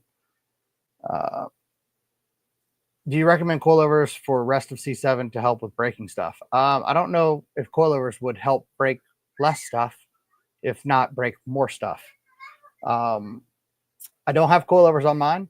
Mine does pretty well, other than Wendy just broke it. But I will tell you that if Keltrack decides that he wants to throw some on a C7, holla, because I would love to try his suspension out. I just am not in the monetary position to do that. Can the tune affect the amount of air coming out of the catch can breather? That's a double-edged sword there. It shouldn't. It could, but it shouldn't. Of course, if you're building excess cylinder pressure at idle, yes. But typically, I'd hope the tune is not that far off.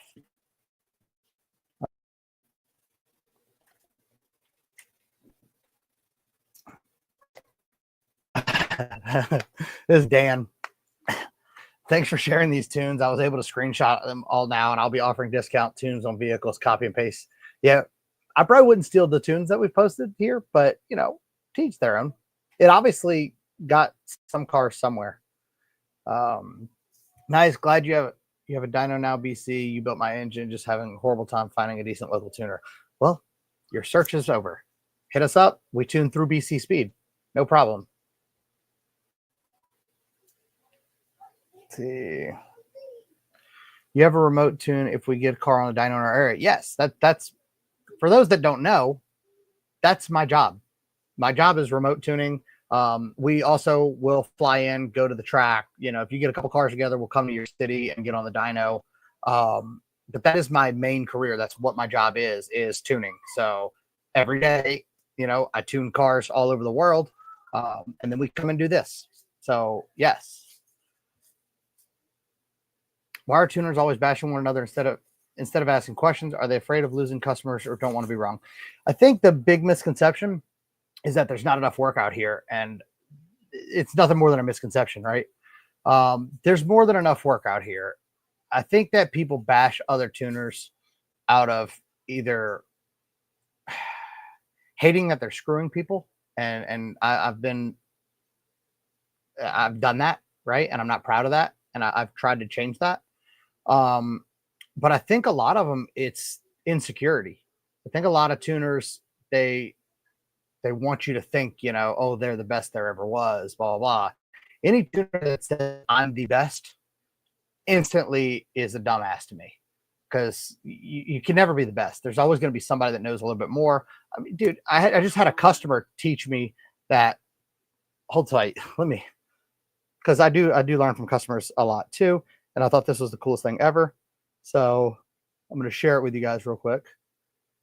This is just on par with, don't think that you know everything. There's always something you can learn. But when you're looking at a log, let's just pull one up. Here we go. Go back to just this screen. Move your question real quick. Oh man, the mouse got me again. If you're looking at the log, you can click this log details here, and it will tell you if there's any trouble codes. How cool is that? I feel stupid that I didn't know that, but yeah, in your log it shows your check engine lights, and then something that a lot of people may not realize: permanent right here. Permanent isn't an active code. This is just there because that code had set at one time, and it needs a certain amount of drive cycles to get rid of that. But anyways, let me go back to boom. Go back to that. So I think it's just a lot of tuners have a lot of insecurity, a lot of things like that, and that's okay. But I know that a lot of tuners aren't so willing to help others either. So that's what we're kind of hoping that we can fix this year, right? Let's get people to work together, and ever working together. Those who race together win together. Those who work together obviously kick ass. What? They all think they're the smartest person in the room. Well, usually we are. Anyway, yeah, Wendy says it's because tuners all think they're the smartest person in the room, and I'll agree. We do typically think that, and that's not always the case. But it's still no excuse to be to not be willing to ask questions and not be willing to learn. Joe warmed up the -5 here. Just because you choose to live in a frozen hell doesn't mean we're lesser people. We're just tropical people. All right, real quick. Z01 Money Cam ported heads. Would you go ported factory blower with big throttle body or 2650 with big throttle body, both with big gulp? It depends on what you're trying to do with the car. We've covered this before, but the stock blower I really like because it's very spunky. You can run mid-8s with it with the stock bottom end if you set everything right. Like it's a good blower, but it will make a little more heat in a daily driver application. Where the 2650 is going to typically run a little cooler and has much more power potential, but has a little more delay on the line unless you spin the shit out of it. So for those that were asked about the injection window stuff, that is hit. Global Media, Shane Tuckelberg. So look him up because he's got some really informative videos. Chance. We got to meet Chance while we were in Louisiana. Fun fact, we got pulled over for driving down the wrong way because his car bottomed out and I had to go left, and that's oncoming traffic, and oncoming traffic was a police officer. So we did not go to jail, luckily. Thanks for that, Chance. I appreciate that. But yeah, he's finally going port injection. Smart. Have a twin turbo LS3 car, a strange idle surge. The last guy tuned it, blamed my ported throttle body, and I've played with idle air tables, etc. Started when I went speed density. Any ideas? I'm not a fan of ported throttle bodies. I think buy the throttle body that you want, and remember that those dips and divots and curves in the throttle body are your idle circuit. So if it's a ported throttle body, I'm not saying that's your issue, but throw that in the trash. That'd be the best thing you did for yourself, and move to a throttle body that is just made bigger or just back to stock. Because if it's a twin turbo car, I've tested from a stock 87 millimeter on a CTSV up to a 103, and at 1500 horsepower, it didn't make any more power. So you don't need it. Save yourself the trouble. Brazil has secondary gasoline tank for cold weather starts in their vehicles. That's pretty cool. But does it get that cold in Brazil? I guess so. I need to go to Brazil so I can find out and do research. Holla. I should have sent you the tune I pulled out of my 2000 C59 intercooled Maggie. Tuned it in early 2000. My God, it was Jesus. I could only imagine what the tuning was like back then, though. Sticks and stones, man. I know. I've been watching. I appreciate, you being there. And, it definitely doesn't go unnoticed. So I appreciate the support for sure. Oh, yeah. That's a big thing. The fuel load percent thing, making that adjustment. And then, when we did the Goliath pump, that was another thing. The Goliath pump is about 10% volumetric efficient bigger.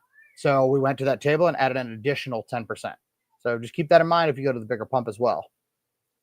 And I did speak to the engineers and asked if there was anything else that we needed to update for the Goliath pump, and they said that that would cover it. So obviously they agreed with the method too. Chris Lukesh, earlier you said the Nick Williams 103 needed to be adjusted in the airflow. I assume that is not the only table that needs to be adjusted. Airflow minimum, PVE, and MAF would need to be adjusted as well. Remember, Chris, this is not a tuning podcast. We're trying to touch on tuning, but I don't want to cover everything. But that is the main table that will get you there. And then you would adjust everything around that. But I'd say that's 80% of it, that setting. And if it's not done at all, that's an issue.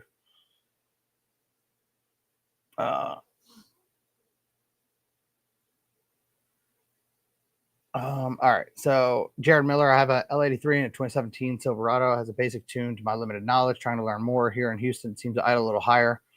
I would say log it both ways. Send me the log and I'll point it out to you. That's probably the best I could do on that one. Do you work with any late model stuff? Might be interested in getting my Nitrous 6.0 G body tuned. I do. I prefer 2010 and up because of the logging capability. So it really depends on what operating system you have. If it's a decent operating system and the data is good, I have no problem with the remote. In person, I don't mind. But yeah, that's the other thing is when we do the older vehicles, we want to see a video of under the hood, make sure that everything looks good, make sure it's mechanically sound. That way, good data in, good data out. But we're not against doing it. We just want to make sure that everything's right.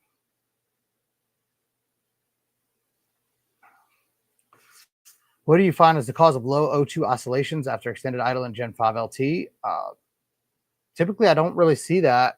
If I'm running into low O2 oscillations, it's usually from like a header, and there's tables that you can modify to kind of fit that response rate to manage the airflow. I think that's the best way to say that. But you shouldn't have low O2 oscillations. Also, keep in mind that if the O2 sensor heaters are not working, that after you extended idle, that temperature in the exhaust is not hot enough. So it's going to rely on the O2 heater, and they have a fuse. And if that fuse is blown, you have no O2 heater. The O2s will do that.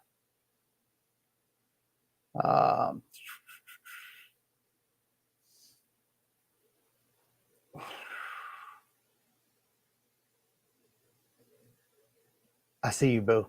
I'll check it.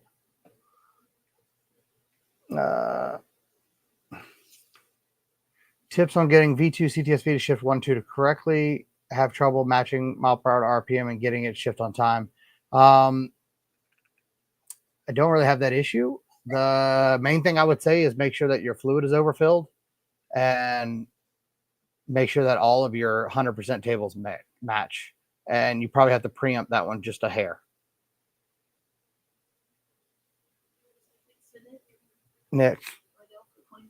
No, that's next. Oh, mine. Maybe. Tuners you work with in Colorado. I've worked with tuners in Colorado, but that's actually where I had a tuner that decided to utilize my files for his own benefit. It was a copy paster. Basically, he just took my file, put it in a bunch of cars, and thought it wasn't an issue. That was in Colorado. Outside of that, I don't work with anyone there currently. If you have a shop and they're interested in working together, contact us. We're more than willing to work with them, as long as it's not that shop. And no, I'm not going to name drop them because I'm not that guy. Or we can remote tune it. Just wanted to stop, Nick. I really appreciate it. The donations go a long way to help us. So, thank you for that. And again, if you're on Facebook, Instagram, one of those, move over to Tuned In with JWT on YouTube. Boy, it's getting late, I guess. Move over here, tune in with JWT on YouTube. We're going to go through this Q&A. We're going to make it to the bottom of this list. And I will check if those other guys sent their files over. But again, thank you, Nick Riddell. Do you keep the FPCM online and modify any table? Yes. Okay. Sorry, I should have finished answering that. With running a 4 fuel system or disable FPCM and let it run 1. No, 100% you need to keep the FPCM there because that's how it measures the fuel pressure, right? And remember that fuel pressure sensor is not just a number in the file. That is part of the calculation, right? So that's part of your airflow calculation. It's all of this is a background calculation. So if it has a fuel pressure sensor, there's a reason. So keep that fuel pump controller on there. And boom, I said we recommend remote tuning with us because we do. Yeah, sorry. At what outside temperature does E85 start becoming a problem with cold start? Have been considering going E. It's not. It shouldn't be an issue at any temperature really. If you get in the negatives, definitely. If you run like a pure race gas, like what I have in my car right now, which is why I never run that stuff, and now I did. But honestly, it shouldn't be an issue. I will check there. 1 minute. L83, 6L80, Silverado rear end gear from 309 to 410 feels like a dog out the hole. Could be tune or too high of a gear. JT, yeah, it could be a number of things, but we can look through that. When are you going on your next tuning trip? Do you know a route yet? No, we don't have any of that set up yet. We've kind of been playing it by ear. I think we're going to go to Oklahoma next weekend or next week, because we do want to get back to our warm home at some point, and our dog had puppies while we were gone, so we need to get back for that. But Chris, we're always willing to travel. You get a couple cars together, or cover the flight, hotel, and a small fee, and we'll come to you. Not a big deal. Huh? Yeah, or just feed us. I told you I'm coming. I know you got that steakhouse. 4079 YFT. We don't play that 4-speed game. Did you finish C7 injectors and try some other fuels? I might have missed the video. Randall. Yes, I'm still speaking with Nostrum to go over the data that we have on the injectors. But you can have KK hit me up and I can kind of give you the info, but I'm not ready to put that out publicly yet. And we definitely we didn't get to the other fuel because Wendy broke the car, but it's in the back of the truck. Yeah, I know. You broke mine before. I don't complain. Peyton, I don't know when we're going to go through Dayton, but remember, we can do that remote as well. So,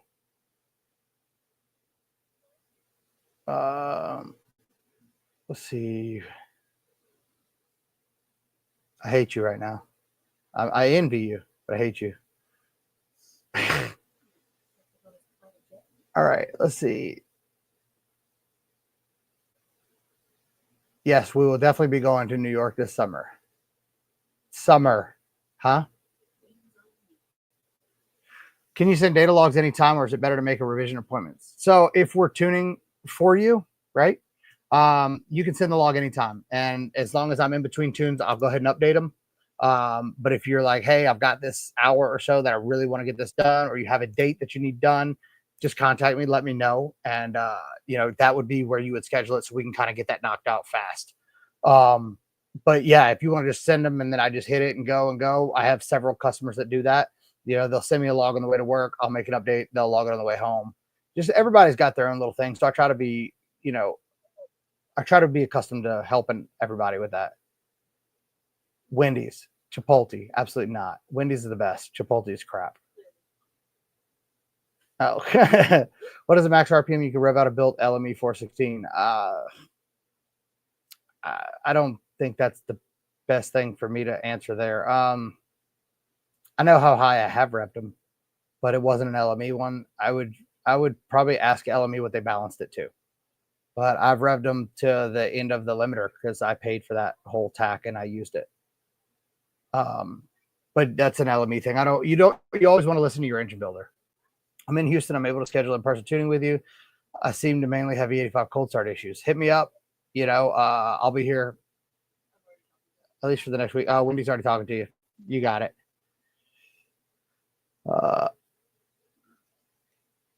Get those likes up. Yeah, help me out with this, guys. Likes, shares, comments. Tell us what you want to see. We're trying to do what we can to help everybody. But it's up to you guys to grow this bigger, and the bigger it gets, the more we are inclined to go talk to more people and get more info. We do have Circle D coming up. We have Alky Control coming up. We have Leslie Hodge coming up. All of those are being processed right now and put together, but we're also doing the daily vlog stuff. If you guys want to see the crazy shit that we deal with on a daily basis, but show us a little bit of love. We're trying to show you guys love. We're trying to help you do better. We're trying to help the whole industry do better. So I do appreciate it. At LSX04 GTO, looking forward to working with you. I appreciate it, man. Thanks again. Like I said, the donations go a long way. We kind of put it all together to help us go to travel different places, get more information, share more videos.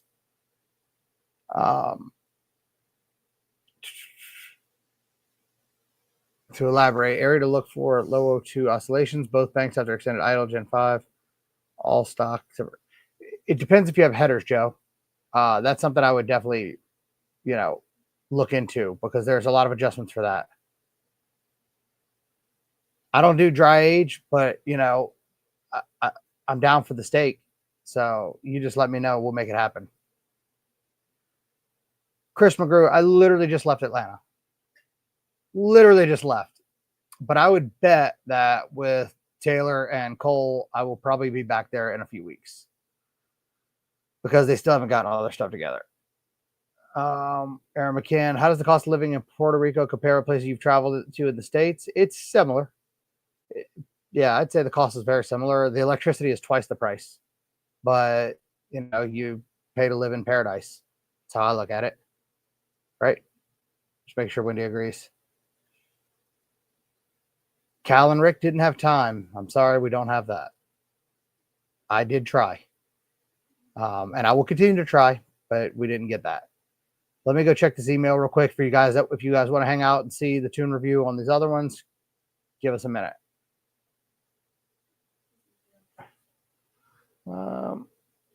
Which one should we have done first? Collins, because I'm guessing it's Jackie's. Colin? Colin Rainer. I got Carlos, Alan Norris.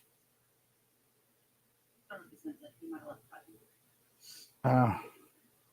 Jackie with the C7 that she wrapped herself in that. Mm-hmm. She lives here. Yeah. I don't see it.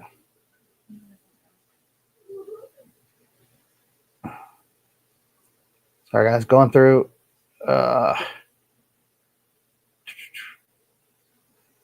That one didn't have a log.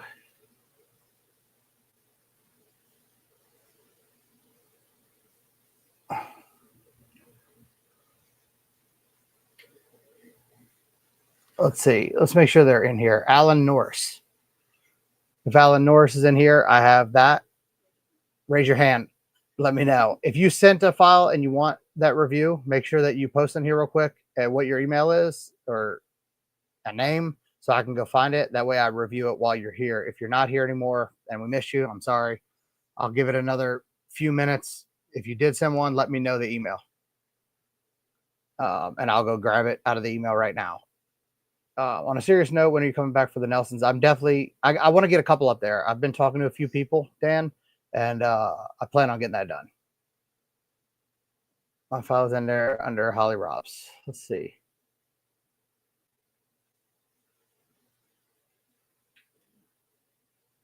I don't see it.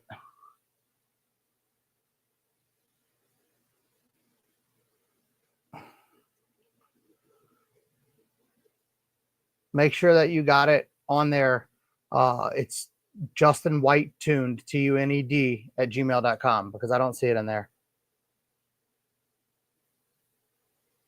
It says as long as you don't get the gringo price.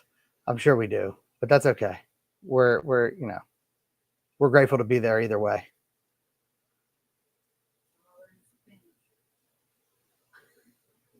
Siemens DECA injector is good to run for port injection. I'm not a huge fan of the DECA injectors.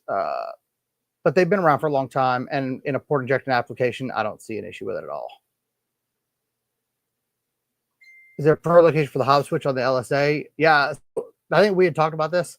I put the hop switch on the lid on one of them a long time ago, and for some reason it didn't work.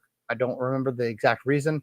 So there's an actual boost port that comes out from under the lid on the passenger side, and that boost vacuum port right there, that's exactly what I would do.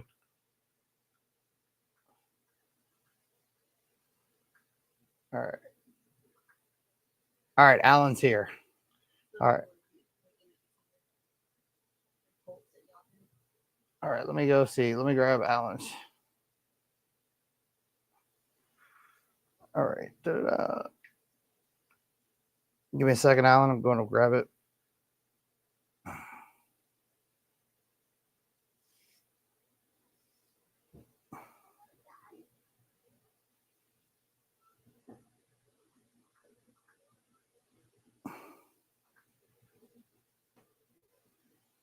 All right, let me grab a matching file.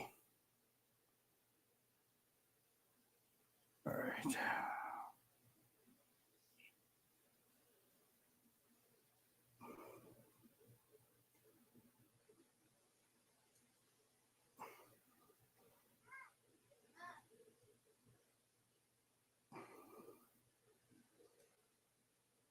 All right. What the heck?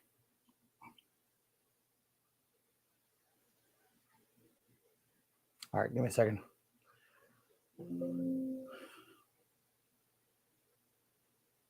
Oh, I didn't have it pulled up. All right, so let's go through. I'm added to the table. So this is the file that was sent to me. See if we have a log to go with that. I think he did. I don't remember.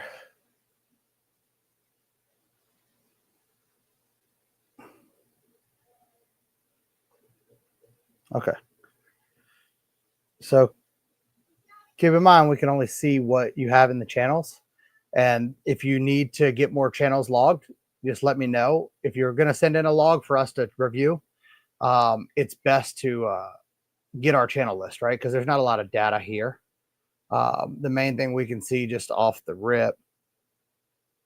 Let's go to our startup. It's already running.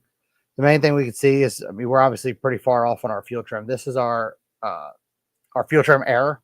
So, I mean, we're already 20-something% off on fuel trim. Let's see. Yeah, you can see this is something easy for you guys to look at. Let me move this comment away. Where's it at? There we go. Something easy to look at is just your fuel trim error right here in this area. I mean, if we're negative 20, 21 short terms, negative 18 on the long terms, that's a total of, about negative 38, 40, right? Negative 38. That's a big issue. If you've got that on a supposedly finished tune file, that's a big room for concern. Let's see. This OAS is a manual, so that's not really applying. So we've got a similar situation here, right? Just like we saw. Now, it's not all the same number, and this is an NA car, so it's not that big of an issue, but it looks like the injectors were scaled, and for some reason, they're starting the timing here, which tells me the injectors are probably not scaled properly. It's not a guarantee, but it's possible. Remember, I'm doing this on the fly. We have no fuel modifier here. Let's check if this is a flex fuel car. It is flex fuel, so let's see if they're adding timing. So adding 4 alcohol. So we've got. All right, so remember, they're doing 25% of that 4 at E20, at E50, they're doing 80% of that 4 at E80. They're giving you 100% of that 4 degrees. So it would take 80% ethanol to get that full timing. But that 4 on top of this would be 27.5, nothing crazy. Dropping it in the mid-range for peak torque. The only issue I really see on this so far is I don't like that this is all one number. And then it being this high up shows me that they had an issue with scaling the injectors, which means that the whole model is going to be off a little bit. Let's see. I would assume it's got a little bit of surge in it. The coast down table matching. And they've locked your minimum spark timing to 0 and 15. Okay, yeah. Definitely some flaws here. Definitely some things that could be corrected. Power enrichment. This is how they're commanding what fuel to use. 1.14. So you would do 14.67 divided by 1.14 will tell you that they're commanding 1286 air fuel, which is also not bad as long as they're commanding and getting that. A quick overview, I would definitely say that they've probably got these injectors a little off. And there you go. So the table's maxed at 63. Yeah, and it said there were what injectors were they?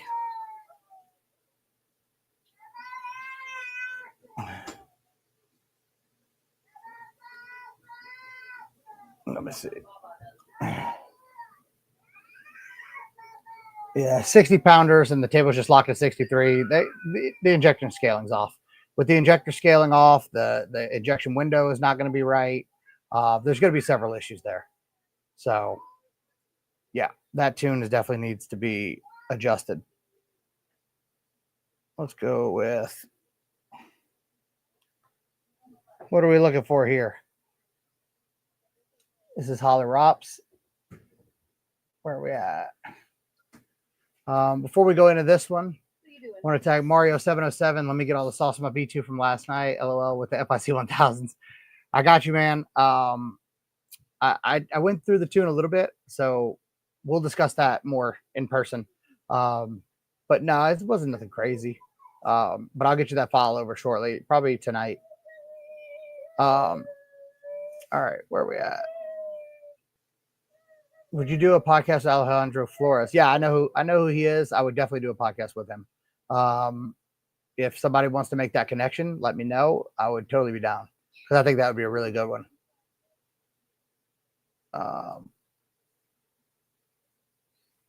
Yes or no? Do you adjust the virtual torque cables for air mass and map equally? Whatever area you adjust on one, you do the same on the other. On what application? Because the answer is yes for 90% of the cars that we do, especially Gen 5 stuff. But if you want to push more into that, let me check this last one before we wrap this up. All right. Where are we at? Give me. I lost my mouse again, guys. All right. Grandpa 2015 Denali. So starting off, it's got a decent table. Somebody rescaled this already, so that's not bad. Probably going to be somewhere in this area, but we have a log, so let's see what the log shows. Because we're going to be in boosting this, so we should be over 1.0. All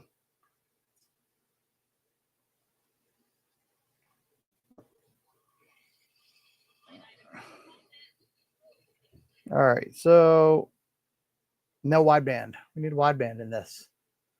But as you can see, we're at 8 pounds of boost, right? So another atmosphere would be 14.6 pounds, 14.6, 14.7 pounds of boost. So to get us 2.0, half of that around is 8, right? And we're getting 1.4. So that's right. That's right. That torque looks about right. 21 degrees of timing, not bad. The logging is a little slow on this for some reason. We don't have any injection window logging, so that's kind of an issue. I mean, overall, it's not, I don't really see much of an issue with it. I know I've got a lot of tables here. If our shifts are commanded, we're a little short on that one. All right, let's go back to the tune file.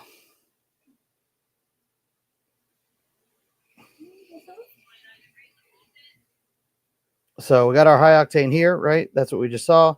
Our low octane is the same. So typically while you're tuning, you would keep these the same.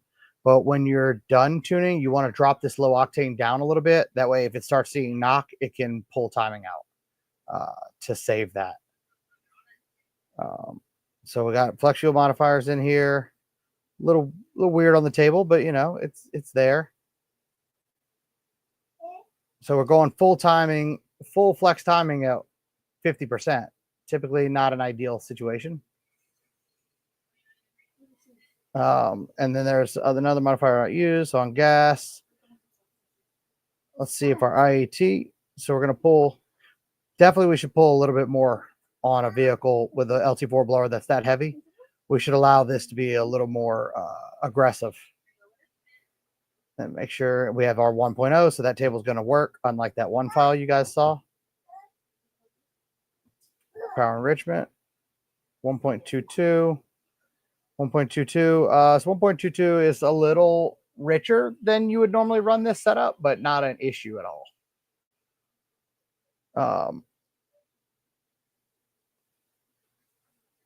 Overall, not really terrible. Not really an issue. Let's see where our fueling looks like. It does have a camshaft in it. So that doesn't look touched. And our leading edge. So they did this table. So somebody doing this knows, you know, they've got a good idea. They've got some in there. It's a little harder to do this on the fly, but not that bad, right? Holly Rops. I know. Huh? Yep. Yep. All right, let's see what the torque tables look like. So we know it's running 21 degrees, right? 22 degrees. And I think that was on E. So let's do it. Let's do it the right way. Let's do it on E. And we know that we're at 13, 14 grams per cylinder.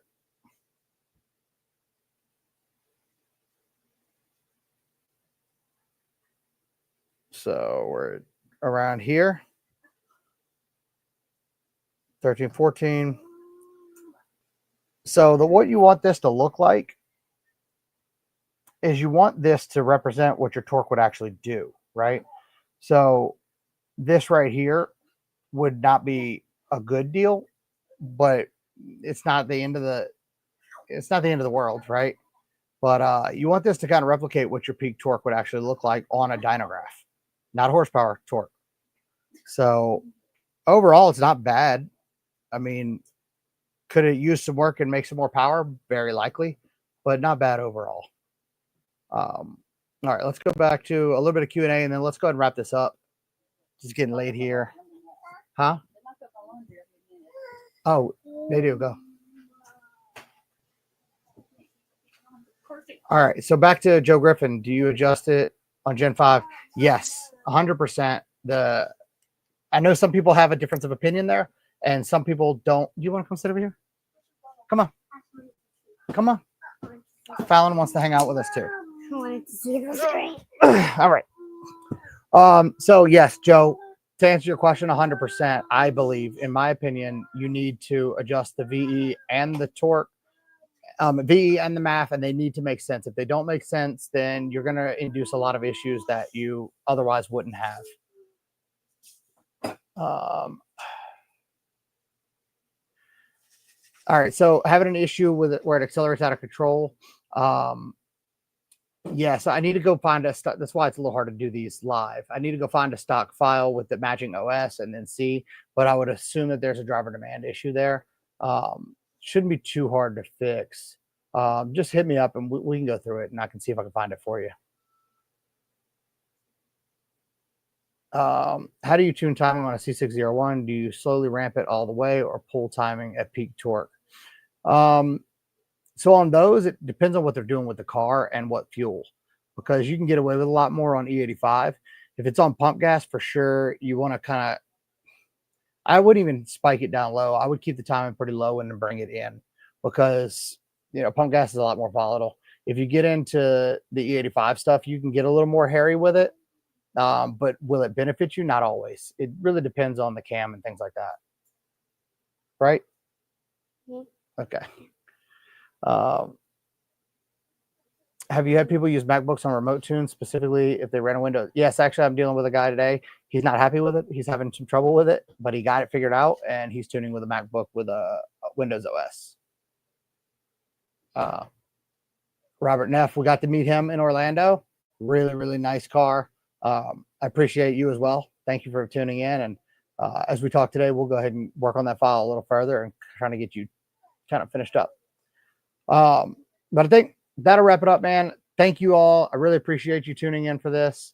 You know, like I said, like, subscribe, share, help get this info out there. We're trying to help you. You know, we appreciate your help. Put some comments if there's things that you guys want to talk about for next week, for next Wednesday. You want, I like to do research before we discuss it. So if there's something that you want discussed, put it in the comments down below or over here or wherever it is over there. Put it in the comments, go through our videos, you know, see if we've already answered it. But if there's anything else we can help you with, you can look us up, tuned in with JWT on here videos. You can email us justinwhitetuned@gmail.com, or you can, you know, book a consultation at justinwhitetuned.setmore.com. If you do appointments for remote, if we can get a car on a dyno, yes. And if it's on a dyno, Alan, let me know that it's on a dyno, because we need to make sure we're 100% on board, ready to go. I like to get them dialed in before the dyno to save you money. But yes, we can do it on the dyno. All right, that'll say it. What do we say, Fal? Tune into our next video. Give them the, tell them. Tune into our next video. Thank you, everybody.